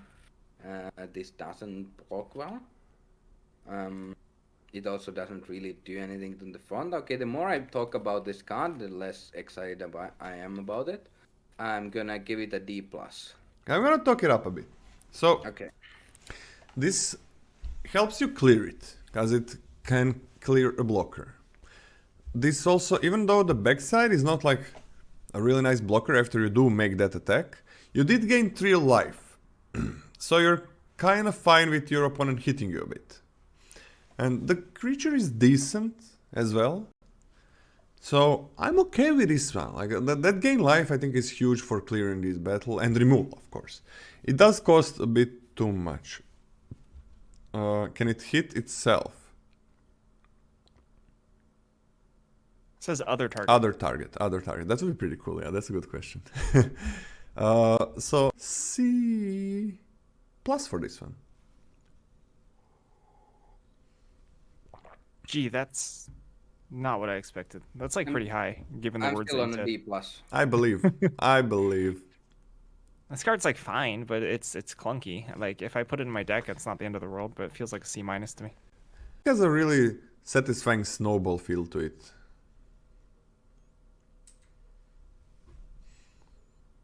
Alright. Okay, next up, Merciless Repurposing. 4 black for an instant. Exile target creature, incubate 3. I do like this. It's like kind of like Rise of Exodus, but at instant speed. And Rise of Exodus was pretty good. Yeah, I actually like this. A 6-mana removal spell is clunky. You know, sometimes your removal spell is kind of too late with this, but you get nice value with this. Yeah. 6 mana, remove something, and then get a 2-mana 3/3. Sacrifice it to gain 1 life and opponent. Yeah, exactly. Now you're getting it, Lola. Yeah, I think this is like a C plus. It's still 6 mana removal spell. Like it's kind of clunky, but it's nice value. I'm always happy to play this in my deck. Man, I hate 6 mana removal spell, but this one is a C plus for me as well. I like this one. Like it's gonna get you a body next turn. Yeah, C+. Love exiling stuff too. Yeah. Exiling. It's exile as well. Instant speed. Usually, like that's a big step up. Like usually this would be like sorcery speed for sure. Sorcery speed.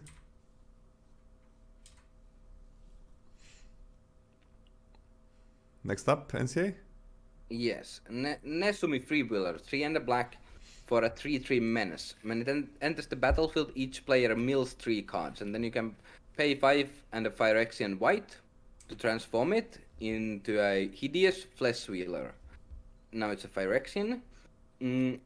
It's a 4/5 menace, and when this creature transforms, put target permanent card with mana value 2 or less from a graveyard onto the battlefield under your control. Okay, now we see another transform card that actually has a really nice effect when it transforms. Yeah. The problem with this one is that it is more expensive. It's nowhere near as good as Lethality. It's more expensive and the body is worse for what you're like paying for. And I don't really care that much about the mill. I guess it's okay, nice upside, but I still like this card. I'm not in love with the 4-mana 3/3. Like I would much rather have a 2-mana 2/2 as my floor than a 4-mana 3/3 menace, but whatever. It's still okay. And then you get a really nice backside. I'm on like a C for this because it's a 4-mana 3/3 menace. I would like to go to like a C plus B minus, but I think the front side is a little bit too big for me to go that high. You give it a C plus? No, I gave it a C. Huh. I'm kind of the front part is just 3/3 menace, which sucks. It really sucks. Each player mills 3. I guess that's okay.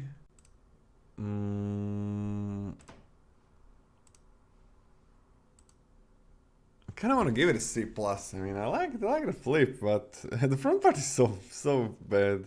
You really need to flip this one. You can flip it next turn, then it's fine. I'm gonna go to C as well. That's a lot of mana and 2 life, right? If you do it next turn, that's a lot of mana and life. I'm gonna give it a Petals back, I guess. I'm gonna go with a C as well. I'm on a C as well. I think this is interesting. As in, why does this mill yourself and it's black-white?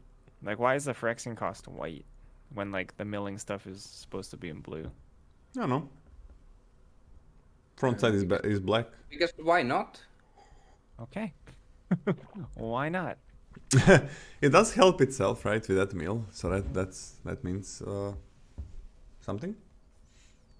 What do you give it in the end, Scotty? We're all on C's. All on C. Ooh. Didn't see this one in a while. Okay. Phyrexian Gargantua. 4 black. Creature Phyrexian or horror. It's a 4/4. When it enters the battlefield, you draw 2 cards and you lose 2 life. So it's like a massive Phyrexian Rager. Yeah. It's also, I think, a reprint, but I'm not convinced about that. It is, unless it's some different name. I think it's the same name. Okay. It might be a reprint. I just haven't never played with. It's a reprint even if it's a different name. Yeah. Yeah, this card is too boomer for me. Yeah, and I don't remember this card. Okay. Anyway, fine. I really don't want to lose 2 life when I'm drawing 2 cards with my 6 mana creature. It's low. This is a 3-for-1. Like, it is good value, but it's also 6 mana, which doesn't help you stabilize at all. In fact, it kind of hurts you in terms of stabilizing on the board. I still think this is solid top end, but I would much rather have the removal spell, for example, for 6 mana. I think it's fine. I'll give it a C minus, I think. I'm on a C+. That's a lot of value. It is. I like this card. Yeah, but just get... I'll go to a C. Sure.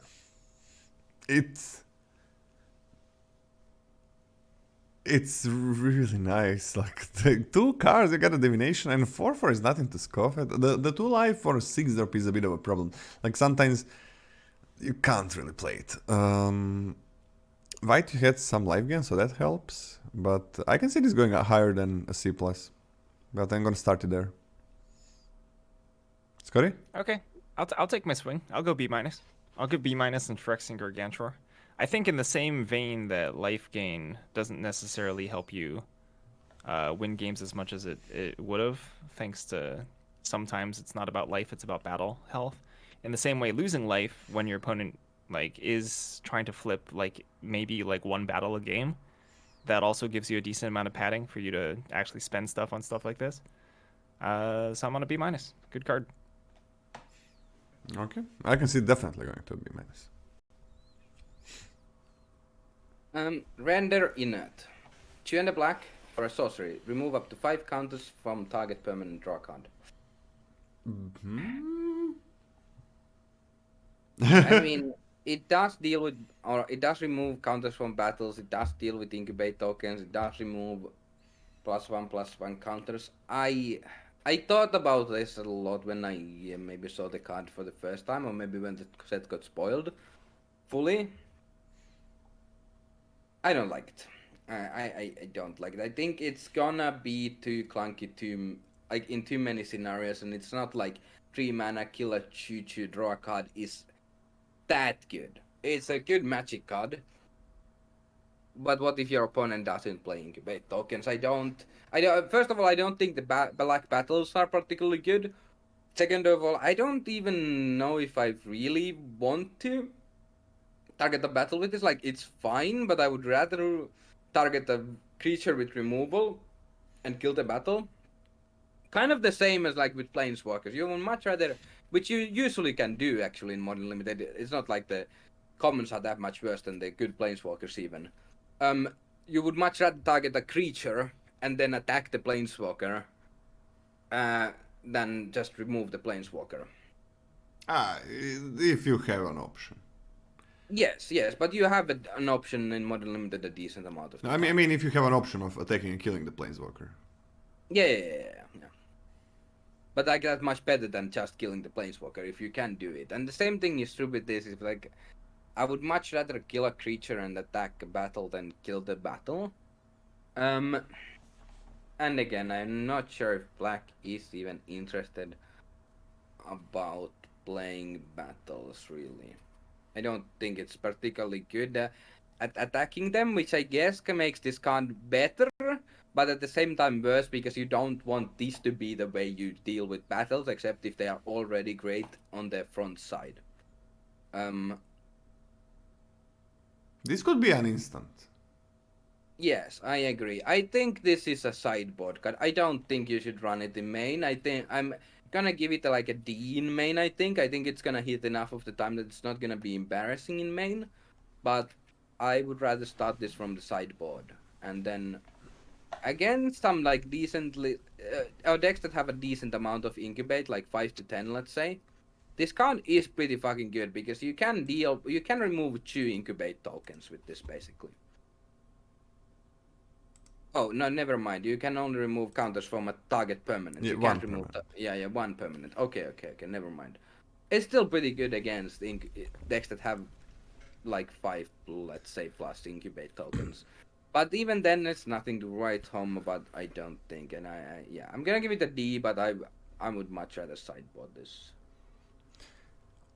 Oh, I gotta say one thing. It would be very, very interesting if in the future we see battles that have incredible front effect, but you have to defend them because opponent is gonna get something if they clear them. Yeah, I mean, these are I think they said it somewhere, like these are battle sieges, and the siege is just because, well, they might implement more battles at some point, and then they can do something that's not a siege that can like or the rules can be a little different on how it works. Yeah, but imagine if you have to defend your battle, but it does something really, really good on the front side, right? So that would be pretty cool. We'll see where they go with battles. I think this is like I think the next time we're gonna see battles is like, I would wanna guess like 3 years. I think they said that they're gonna like wait how the battles perform in this set, kind of see what they do, and then maybe they'll start designing them, and then they design sets like a year to 2 in advance or something. I think. What They design sets in like a year or 2 in advance, I think. Yeah. Like same like they did say something about they are gonna see how the battles do in this set and how they can maybe expand their mechanic in future sets, but it's not gonna be for a while because they have to want to see how this plays out. same like Dominaria sagas. Like we had to wait a long time for sagas. But And I assume battles are gonna make a reappearance at some point. yeah, for sure. In some form of fashion. New card type, always. They might not be the exact same, but in some form make a reappearance. Okay. Anyways, kills incubate tokens. I mean, removes the counters that you might sometimes have. Sometimes have few counters. It kills the white-green 2-drop. I'm okay on starting this as a... What the fuck? Starting this as a D+. It gets better in a cyber for sure, but I can see it going down. I don't think you want to pay like 3 mana to flip a battle even though you're drawing a card without affecting the board, but maybe you do, We're gonna see. I'm okay with the D+ start. It really depends on the specific battle that we're talking about. I can see by the end of the format being like, oh, you never play render inert except if you have like multiple copies of this one battle, then I'll play one D for me. NCA? The Scorn Blade Berserker Black for an 0/1. It has backup 1 and it has 1. Sacrifice this creature, draw a card. Nice. Yeah, I mean, you're kind of okay playing this on turn 1, but that's obviously not what you want to do. But even that's okay. I imagine most of the time it's gonna be you play this a little bit later on, put a counter on somewhere else, and then you can jump with this at some point and sack it to draw a card. But that sounds good to me. You can, this is like, in the worst case, this is just 2 mana cycle and kind of put the counter on somewhere else, which I'm fine with. And it has other applications beyond that. Yeah, you can also cycle 2 things if you really need to look for something, like a removal spell. No, I like this as like a C+ or something. I think this is slightly worse than the common 1-drop. Is my gut on this. Yeah, I think it's like the verse as well. I'm gonna give it a C. But I still like it. Yeah, I'm gonna C. Nothing more to add. Not super exciting. Implement of Ferocity. Let's go. C for me. C? Alright. C. Scotty. Alright, let's do rares and mythics. Final 1, 2, 3, 4, 5, 6, 7, 8, 9, 10 cards of the day. After this, we're done. Let's finish and then we're gonna talk about it. Or do you need to know? Okay. No, don't need to know. All right. Fine. Keep your secrets. Archpriest of Shadows, 3 black, 5 mana total for a creature human warlock. This is a 4/4 with backup 1 and death touch. Whenever this creature deals combat damage to a player or battle, return target creature card from your graveyard to the battlefield. Oh, that cape definitely looks like wings, and I thought, even though I just read the card, I thought they said flying. Yeah, this really looks like flying. Yeah, it really does look like flying. It's good though. This card is nice. 4/4 death touch on a 4/4. It's not like the greatest thing in the world, but I mean it exists. This can be just a 5/5 that they have to at least kill or at least chump in combat. Otherwise, you're getting some decent value. My favorite part about this is that if there's any opening in your opponent's defenses, obviously this just slips through immediately and gets something back on 5 with your like 4-drop or even like evasive lower drops, which is lovely. I'm into this. I think this card is a good Magic card, except a little expensive. I'm gonna give this a B-. That's that. I'm surprised that you put it that low. Yeah, same. But yeah, this is kind of similar-ish to the Neo Ninja that put something into your hand. It is harder to get anything back with this though. Like your opponent does know it's coming and they can probably block, but at a decent amount of time you can maybe get the thing back. 5 mana 4/4 death touch with backup 1 alone isn't something I want to play, but if you ever connect once, this is very good. Actually, the more I think about this, the more I'm falling on Scotty's side.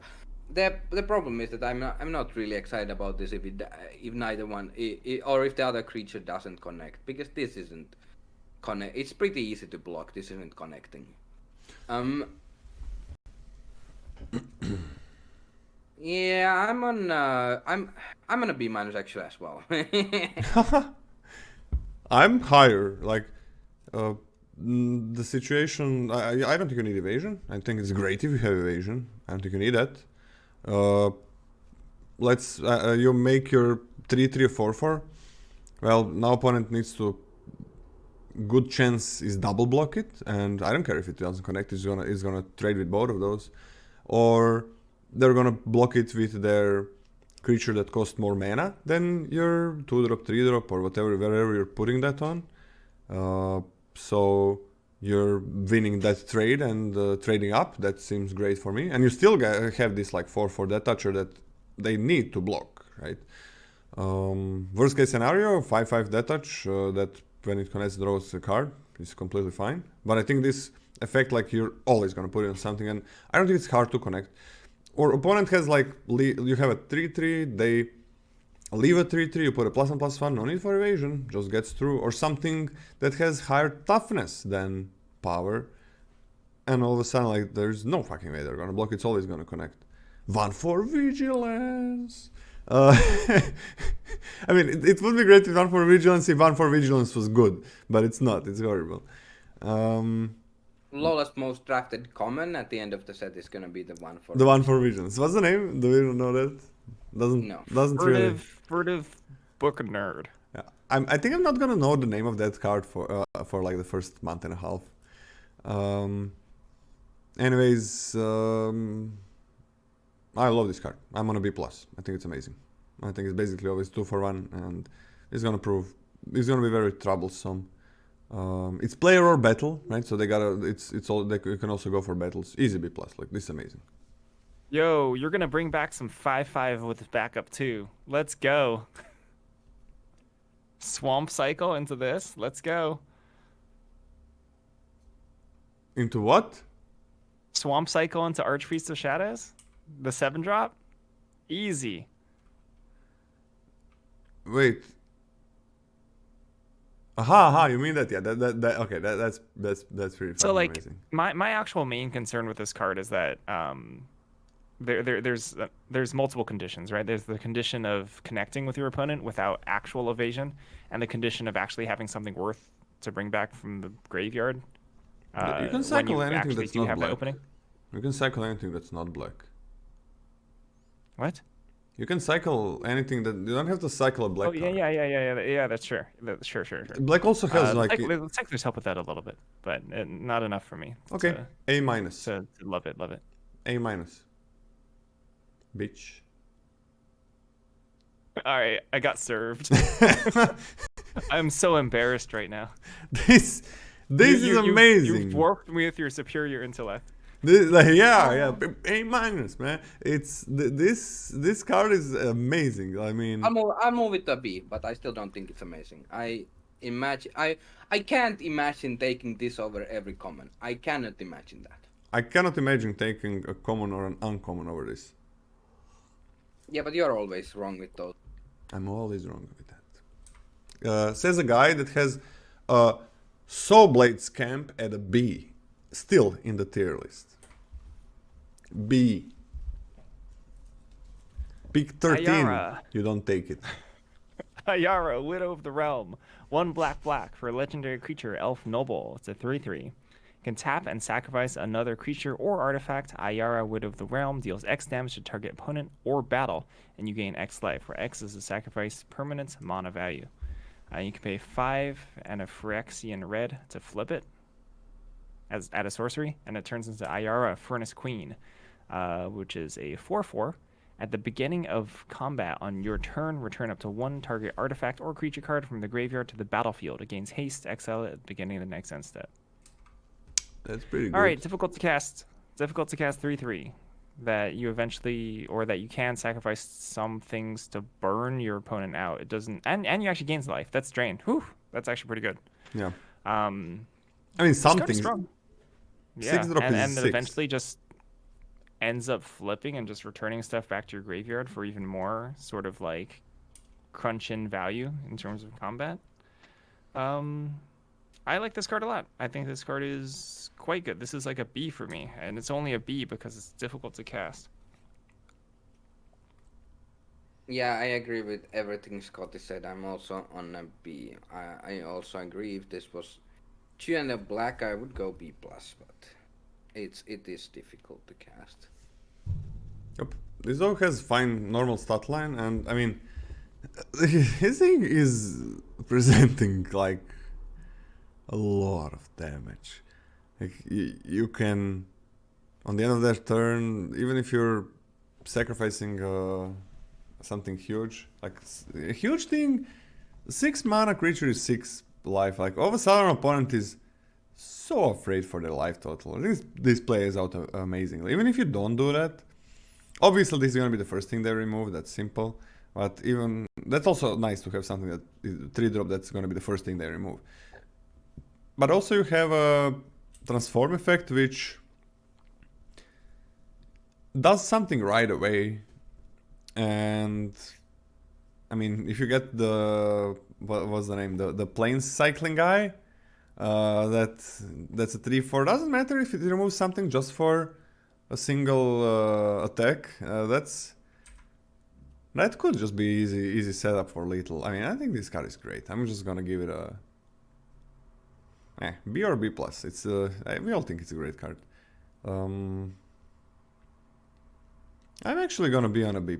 Like, you are most likely winning if this doesn't get removed, and that warrants a B+ for me. Bloated Processor, 2 black, 3 mana for a creature Phyrexian. It's a 3/2, and sacrifice another Phyrexian. Put a +1/+1 counter on Bloated Processor. When Bloated Processor dies, incubate X, where X is its power.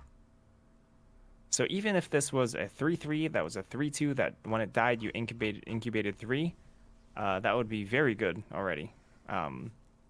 Just the fact this is instant speed, sacrifice Phyrexians, so like if they go to remove or do crazy stuff like bouncing your processor tokens for 1 mana. I don't know why I keep saying processor tokens.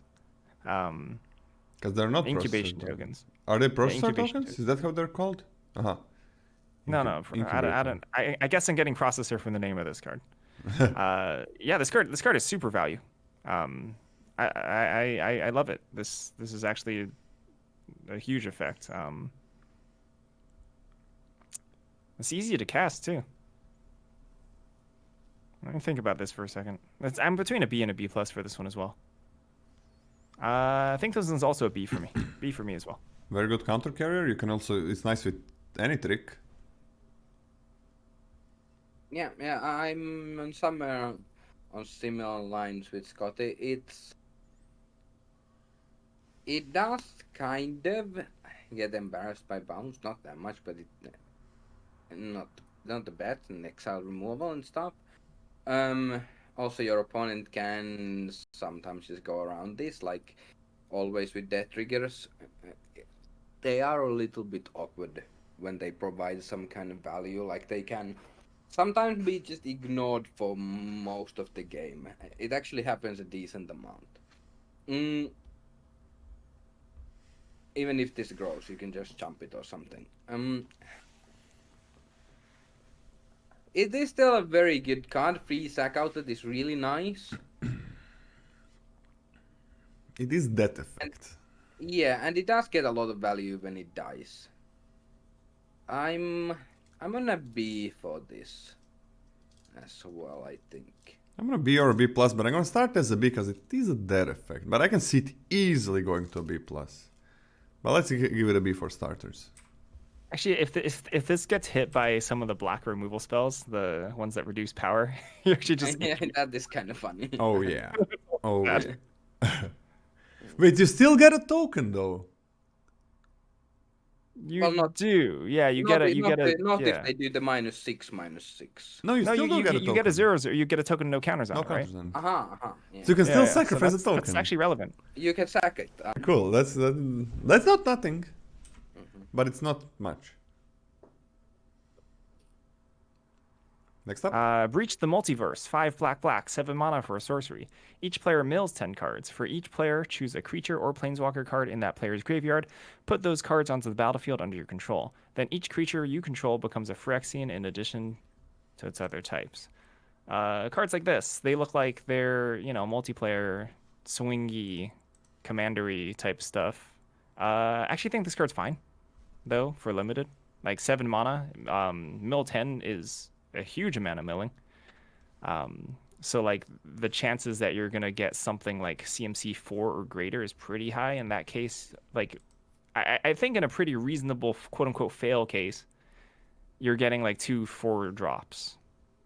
And I think that's like a normal bad case for this card, which is not bad for a 7 drop. Like if you're gonna pay 7 mana for an effect, I think this you could do a lot worse than this. I think this is actually playable as a top end. I don't think this card is embarrassing. There's obviously the cyclers, which people are going to play, and if you get like on an upwards of like 13, 14 mana's worth of creatures out of this, I'm a huge fan of. I don't think Phyrexian to everything is going to have a huge effect. Like if you have creatures prior to this, it doesn't only change those 2 cards to Phyrexians, it changes everything. I don't think that changes the grade of the card or is super relevant, but this is like a C+ for me. Yes, I'm on somewhere there as well. The fact that this mills is really nice. For example, Ever After in Shadow Sovereignty is kind of whatever, even though it does return 2 things to the battlefield for 6 mana. Because it's just hard to really make 2 creatures that matter, or get back 2 creatures that matter that much. Also, it's only from your graveyard. Also, you're not playing like 5 drops and 6 drops in that set. Yeah, but you mill, both players mill 10. Like, it's reasonably likely that you hit actually a very, very good card of this. A rare or a mythic even. It's very reasonable. Yeah, that's what I meant. Like, yeah. Say you have 1 to 2 and your opponent has 1 to 2, you're more likely to hit with this than not. Yes. And like like Scotty said, the fail case isn't bad. Like you're always getting something. You also, you and your opponent, like Scotty said, might play those cyclers, which are like, if I get back 2 cyclers with this, that's great. That's fantastic already. And you get the land from a cycler, so that helps if you want it. Yeah. I'm on actually a B minus, I think, for this. It's still a 7-drop, but I think this is a pretty high impact 7-drop. It stabilizes you. It also puts an immense amount of pressure on your opponent, very likely. I like this a lot for a 7-drop. A lot. Yeah, B minus. You're back. I'm okay with a B minus as well. Really hope it's gonna be that. Like you are. It's like you're getting 2 best creatures from the graveyard. You're getting like 2 best creatures from the top 20 cards as well. Top 10 for both of you. So I'm into this. I usually don't really like 7-drops that much, but this is fine. This is fine. All right, I ain't being the lowest card on this. B minus.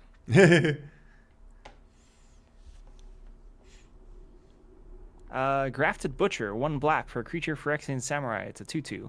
When Grafted Butcher enters the battlefield, Phyrexians you control gain menace until end of turn. Other Phyrexians get +1/+1. And you can pay 3 and a black and sacrifice an artifact or creature. Return Grafted Butcher from your graveyard to the battlefield. Activate only as a sorcery. Dang. That's a lord. It returns as a sorcery, but returns untapped as well. Yeah.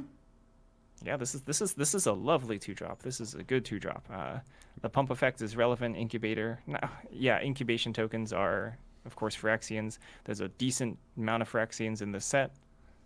So I think you can reasonably be pumping up a reasonable amount of your creature suite. There's a lot of Phyrexians. And then it just comes, and then this just doesn't die. It just comes back unless you exile it. And it gives menace again. Super annoying. Yeah, and yeah, actually, yeah, and menace again for like annoying combats. This is like a super push lord. And it's a 2-drop, so I think I'm giving this a B+. Yeah, I think I gave the blue-white lord a ceiling grade of a B+, so I'm giving this a B+ as well. I don't think this is considerably better than that, because it bumps more stuff, I think, in your average deck. But this is really annoying. That's really fucking annoying. It's not like you can just keep bringing this back. Like, in 4 mana sack, something is a cost, and you're diminishing your board presence. So the lord gets like a little bit worse. You're still like kind of generally trading a creature for this. But I do really like this. I'm gonna B+ as well. Yeah. I think I'm gonna B+ as well. I really like this one. This is good. Not much more to say. Hoarding Broodlord, 5 black, 8 mana for a creature dragon. It's a 7/6 with Convoke and Flying. When Hoarding Broodlord enters the battlefield, search your library for a card, exile it face down, then shuffle. For as long as that card remains exiled, you may play it. Spells you cast from exile have Convoke. That's big. Really interesting. This card is heckin' spicy. So 8 mana obviously is a lot. Convoke makes that much cheaper. Let's walk through some scenarios with creatures. Let's say, or with whatever, with mana. Turn 5, you have 3 creatures in the field. You can cast this. I think that's a reasonable case. Turn 6 with 2 creatures is probably a little bit more likely, and this is a good effect for that mana. This card is huge. This card will kill your opponent very quickly. You get to search for anything, like if, for example, anticipate falling behind. Because you're like convoking large and they're trying to wrap around you to like finish you off or whatever, you can like find your best card at helping you catch up. That card, by the way, you can still cast it even if this dies. If I'm reading that correctly, right? Yeah, first. Yeah, you right? can. Yeah, you can. That works, right? Okay. Yeah. It doesn't have Convoke, so it won't have Convoke if Hoarding Broodlord dies, right? But you can still cast it. Yeah. Okay. The cool. best card in your deck, right? Yeah. I'm a big fan of this card. I like this card a lot. It's a little clunky, it's a little expensive, but this is a B for me. Yeah, let's go to say it, a little expensive, a little clunky. There are certainly scenarios where that's just very awkward to cast this, and it's like if you cast it and it gets killed, you're in a pretty rough spot generally. You didn't do anything else with your, let's say, 6 mana. You tapped like some creatures or something. But it is a huge flyer that does give you something else as well. I think it's like kind of comparable to the Kaldheim 6/6 Rune Berserker Demon Flying whatever thing. Which was good, but it was black in that set. This is probably slightly worse, but... or a decent amount worse. I mean, I don't know. You can search a card from your library. It's probably gonna be something very good. I mean, it's gonna be the best thing at that situation. Yeah. So it's gonna be something very good. That's what I mean. Can you play this as if this dies? Yes. I think Scotty asked it already, but I didn't. I listened very well. And it has Convoke, so you're getting something else as well when you cast it. I think I'm gonna B+ for this. I'm just gonna B plus and an A-. Yeah, I mean, I was between those as well, but I think there is like a fail case that's gonna happen enough of the time that I didn't personally go to A-. I'm gonna go to A-. I mean, if I play this as a 6 and tap 2 creatures, that's really good. I just hope I'm not dying. Now, funny thing with... that's the problem mainly, that it's like, if you're playing this for 6 and tapping 2 things, it's like, you're kind of crossing your fingers and praying that you don't die in some scenarios. You can get your 1-drop and play it. You can. You can. You can grab your Ichor drinker and cast it off this. Yes, you can. Yes, you can. There we go. But you still need +1 mana to cast it. No, you can tap this guy. No, you just tap this card. Yeah, you tap the Broodlord. Which is going to be fundamentally the correct play when your opponent has a 40/40 no evasion on the field. Yeah, true. I for some reason, I don't ask me how. I for some reason thought that spells you cast from Exile have Cascade. Oh! I have no idea why I thought that. No clue. Don't ask. But they have Convoke. Okay, not Cascade would be better. Yes. I'm still on a B+. I'm on A-. I think this is amazing. I mean, funny... Yeah, Scotty? Like a normal fail case for a card this expensive is that you're gonna have to get into combat beforehand, you know? So like I don't think it's super unreasonable for this to be extremely difficult to cast. That's fine. Yeah, I agree. That's fine. But it's such a huge upside that I'm okay like losing some life and then casting it. If you play it for on turn... What life though? This is gonna come down pretty late. Yeah. It can come down on turn 5. I think like getting something... I mean, it can come down on turn 4. Like getting your best card is so good. Yeah, if you play this and you're not dying, if you can play this and you don't die instantly, there's a high likelihood that you win. I still think you can lose the game because the opponent can also just have some card draw and have a removal spell and some good creatures, but still. Now the funny thing is, if you play battles afterwards, like I don't think you're ever attacking battles with this, right? I mean, what kind of situation needs to be there? Like I don't know. I mean, if opponent is on 20 life, I guess, but it's 7 damage to face it. I would rather attack my opponent almost always. Yeah. At least if they are below or 14 or below, and kind of even 20 or below. Because if I take one turn off from attacking them, I just give them more time to draw into something relevant. Yeah. So it's a little bit funny with battles. But I mean, if you have 7/6 unanswered flyer on the battlefield and your best other card with Convoke, that's fine. Okay. I mean, if you think about it, how many times I think we're putting together pieces of the puzzle here, because like how many times have we said in this set review, I can't believe this battle has 7 defense. You know? Once. And this is perfect. You Once. just no, twice, okay? You fetch your unplayable battle with this, and then you play your unplayable battle, and then you kill it. But Easy. the other one you're not playing because it's 5 different mana. Then because you search up the tutor battle, you can the 5 mana one, you can search up another one of these and repeat the process. That's a deck. Infinite Pack it in. Dragons. Okay, never mind. Let's go to the next card. I actually Invasion thought of about it the moment I saw this card, but yeah. Invasion of Fura, 4 black, 6 mana for battle siege, has 4 defense counters. When Invasion of Fura enters the battlefield, choose one or both. Destroy all legendary creatures. Destroy all non-legendary creatures. Transforms into Marchesa, Resolute Monarch. Legendary creature, Human Noble. It's a 3/6 with Menace and Death Touch. Whenever Marchesa attacks, remove all counters from up to 1 target permanent. At the beginning of your upkeep, if you haven't been dealt combat damage since your last turn, you draw a card and you lose 1 life.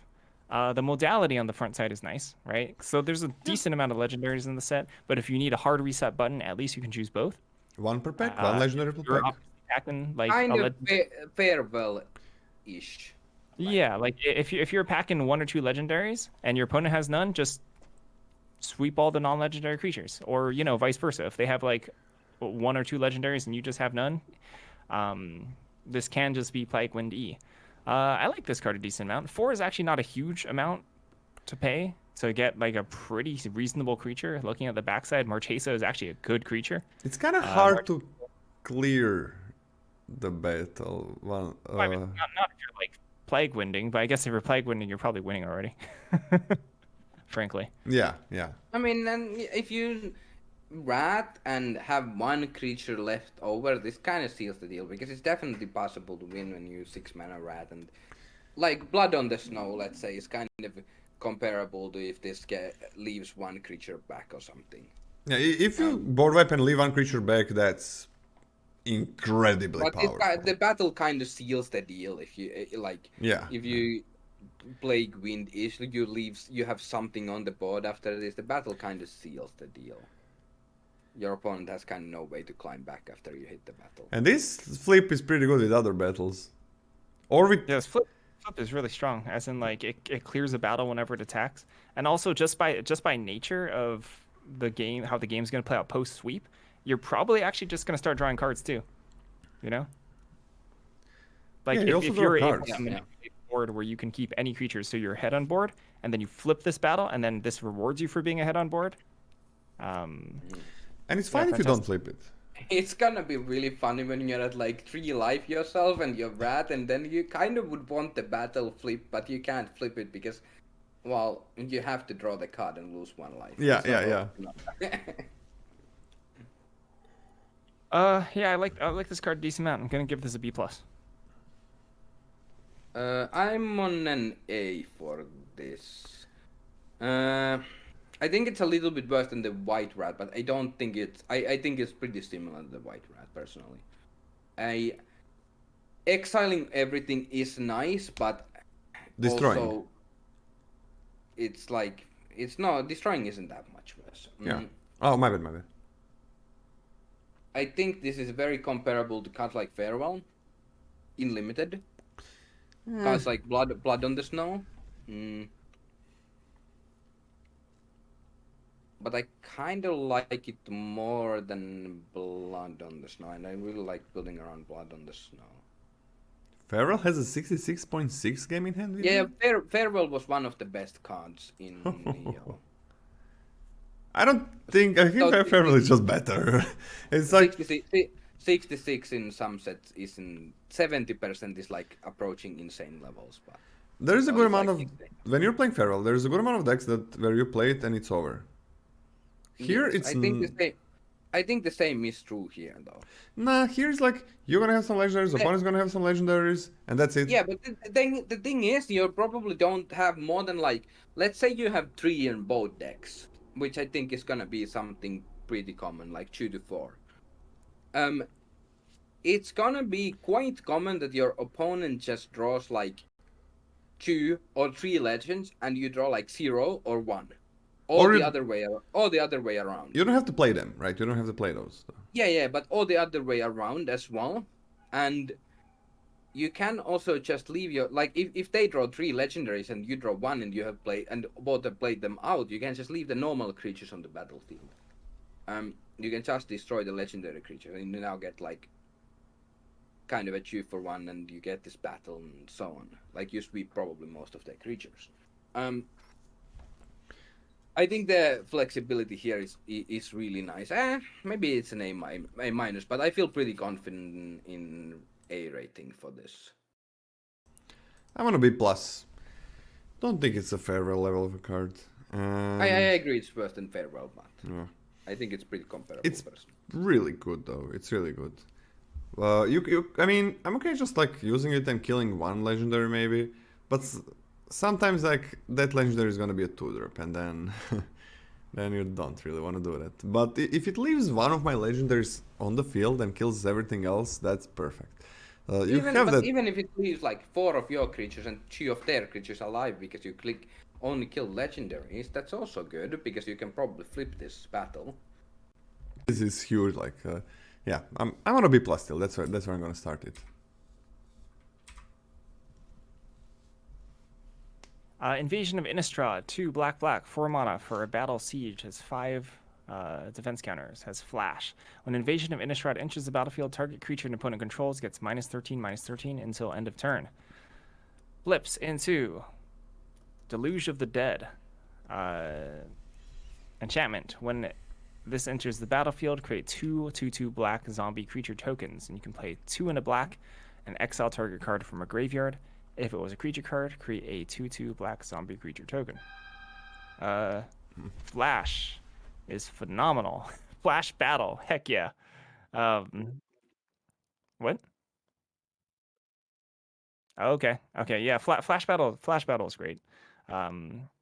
Really like this as just an instant speed 4 mana removal spell. Obviously a little clunky, but for the fact that this drastically changes the shape of combat, I guess, for the following turn, and you actually know it's coming and your opponent doesn't, in terms of how they attack, when they attack, what they leave open, is really, really strong, right? They literally have 1 less blocker and you have a completely different objective in terms of what you're trying to kill. So I actually think this because of the flash is actually relatively easy to flip, and the backside is really strong. Yeah. Huge fan of this card. I think this is a B+. Yeah, I am high, but both sides are worth, like, both sides as cards would be good, is how I'm looking at this. Especially the backside, but even the front side would be good, or at least solid on its own, which is really nice. And like you said, yeah, flash battle is really nice. The thing is, I don't think this is like that much more hidden than normal battles per se, but it does remove a creature, because your opponent kind of has to expect that you have the option to play a battle on your turn anyway, and this doesn't change the fact you just play it on their turn, or at the end of their turn. But it's like kind of the same thing as playing a battle on your turn, because you have the same attack, or they have the same blocks, etc. But this card is still really strong. 5 defense isn't that much when you have a removal spell. Here helps in flipping itself a lot. Yeah, I think this card is either an A or an A+. Yeah, this is broken card. I think I'm gonna give it an A. I'm gonna start it as an A as well, but this one is something else. And like paying 3 mana to exile creatures from any graveyard and getting more 2/2s. I mean, you don't need that. This card doesn't need that, but it has that as well. This is huge. You're kind of like getting, I would say, 10 mana worth of stuff if you combine both of the sides. About. I'm on an A. Like, I think this is just a bomb. Better than the last card. Next up. Pylon, 3 black for 4 mana total for an instant, has Convoke. Destroy a target creature or planeswalker. Surveil 2. Convoke removal spells are super busted. It's pretty stinking cheap. 4 mana and convoking some creatures is very cheap. If you have 4 creatures at all on defense, this can be absolutely free. Surveilling 2 is awesome. Destroying anything is awesome. This is a B+ for me. Yeah, this is probably good enough to see constructed play. Yeah, this is excellent. Amazing. This is like a B+ without Convoke. Yeah, I'm on an A-. It's just so efficient. It's so good. It's so efficient. It's kind of like even a 2-for-1 because it's surveilled 2. It's not really, but you know, you get a removal spell and some additional value for like almost nothing because you can convoke this. Yeah, A-. So for me, like, the effect of the card is not a bomb when I look at it, but it is so efficient and removes anything and surveils too that I really want to give it an A-, but I'm gonna start it as a B+. But I mean, you're not taking anything that's not it's super efficient. this in basically any pack. I mean, I'm gonna give it a B+ though. That's gonna be a star. Well, it's crazy. This is like the best removal ever. Okay, I'll let you know that I'm leaving you alone, Lola. Bye. What? I'm leaving you a lonely person now because I'm moving to NCAA land. You're gonna give it what? A-. Yeah, I kind of wanted to give it an A- as well, but I'm gonna start as a B+. Loser. I also bumped my Innistrad grade up to A-. Seems fine. Shieldred, 3 black, 5 mana total for a legendary creature, Phyrexian Praetor. It's a 4/5 with Menace. When Shieldred enters the battlefield, each opponent sacrifices a non-token creature or planeswalker. And you can pay 4 and a black and exile Shieldred, then return it to the battlefield transformed under its owner's control, activate only as a sorcery and only if opponent has 8 or more cards in their graveyard. Backside is The True Scriptures, which is a saga. Chapter 1. For each opponent, destroy up to 1 target creature or planeswalker that player controls. Chapter 2. Each opponent discards 3 cards, then mills 3 cards. Chapter 3. Put all creature cards from all graveyards onto the battlefield under your control. Then exile the True Scriptures, then return it to the battlefield. Flip and win. 5 mana, 4/5 Menace. When it enters, sack something. Their opponent has to sack something. That's a good 5-drop. That's a solid 5-drop. That's a really good 5-drop. Yeah, this activated ultimate. I mean, they're ultimates basically to me. Yes. This activated ultimate is not unreasonable to hit if the game like continues for another 2 to 3 turns. You know, especially supplemented by mill cards, and your opponent might actually be milling themselves, which is hilarious. And if you flip this, you also just win. So this card is also actually. You win if you flip it. Like you're doing very well if you don't. Yeah. This is Sure. I see. It's a card that would make me put, if I was like on the brink of putting a mill card into or something that mills into my deck or not. This would make me put it into my deck, I guess. I think I'm okay A- for me. Playing like a good amount of 3 mana soul salvages that mill. Yeah, exactly. Like 4? That's what I was thinking as well. Nah, probably like 2. But like they play kind of really nice. If this ever survives, you can soul salvage to fill their graveyard, and if this dies, you can. For synergy with soul salvage, this is an A- for me.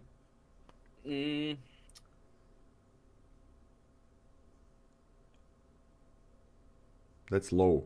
I'm in an A- as well. Between A- and an A, this is still like it's relatively easy and hard to flip at the same time. Like you're probably gonna have to wait some amount of time before you can flip this. It will flip if the game continues, and both players know that eventually you will win the game if you flip this. But they have a decent amount of time to find something to go around this, maybe somehow. But it's a 5-drop that stabilizes you already pretty nicely. But yeah, I am on A-. I'm gonna use an A+. I think the front side is absolutely amazing. It's a non-token creature as well. So 4/5 mana is that an opponent has to lose a creature. Like you're already getting mana there, and 2 for 1 and a nice creature. gonna build my deck around. Doesn't need it, but I'm gonna build my deck around this to consistently win with it. Because 5 is win the game, basically. Like, you destroy their best creature, and that's right away. Next turn, they discard, they lose their hand. So they better play everything out. Even though it's a large commitment. Like, you just chump, every one of your creatures becomes a chump blocker. And who cares? So every single one of your creatures is a chump blocker now. And you're also gonna, like, they're also gonna mill 3 cards more just to have more things. And by the way, when this comes back, they gotta sacrifice something. So like 5 mana is like, you don't lose. I mean, this is an amazing 5-drop without the backside. Hey Ham, by the way. Yeah, this is like a easy, exactly, like B plus, like high B plus without the last ability. So A plus for me. This is crazy. Great card. Yeah, we had Good end of run, by the way, for black. Yeah. Actually, all the black rares were good. Yeah. Yeah, they were kind of like white. I think white rares were like even better. Like some of these were like great, but not necessarily just busted like all the white rares. But still, blue is kind of the loser in the rare category. Like, black and white almost exclusively have good to great rares, and then there is blue.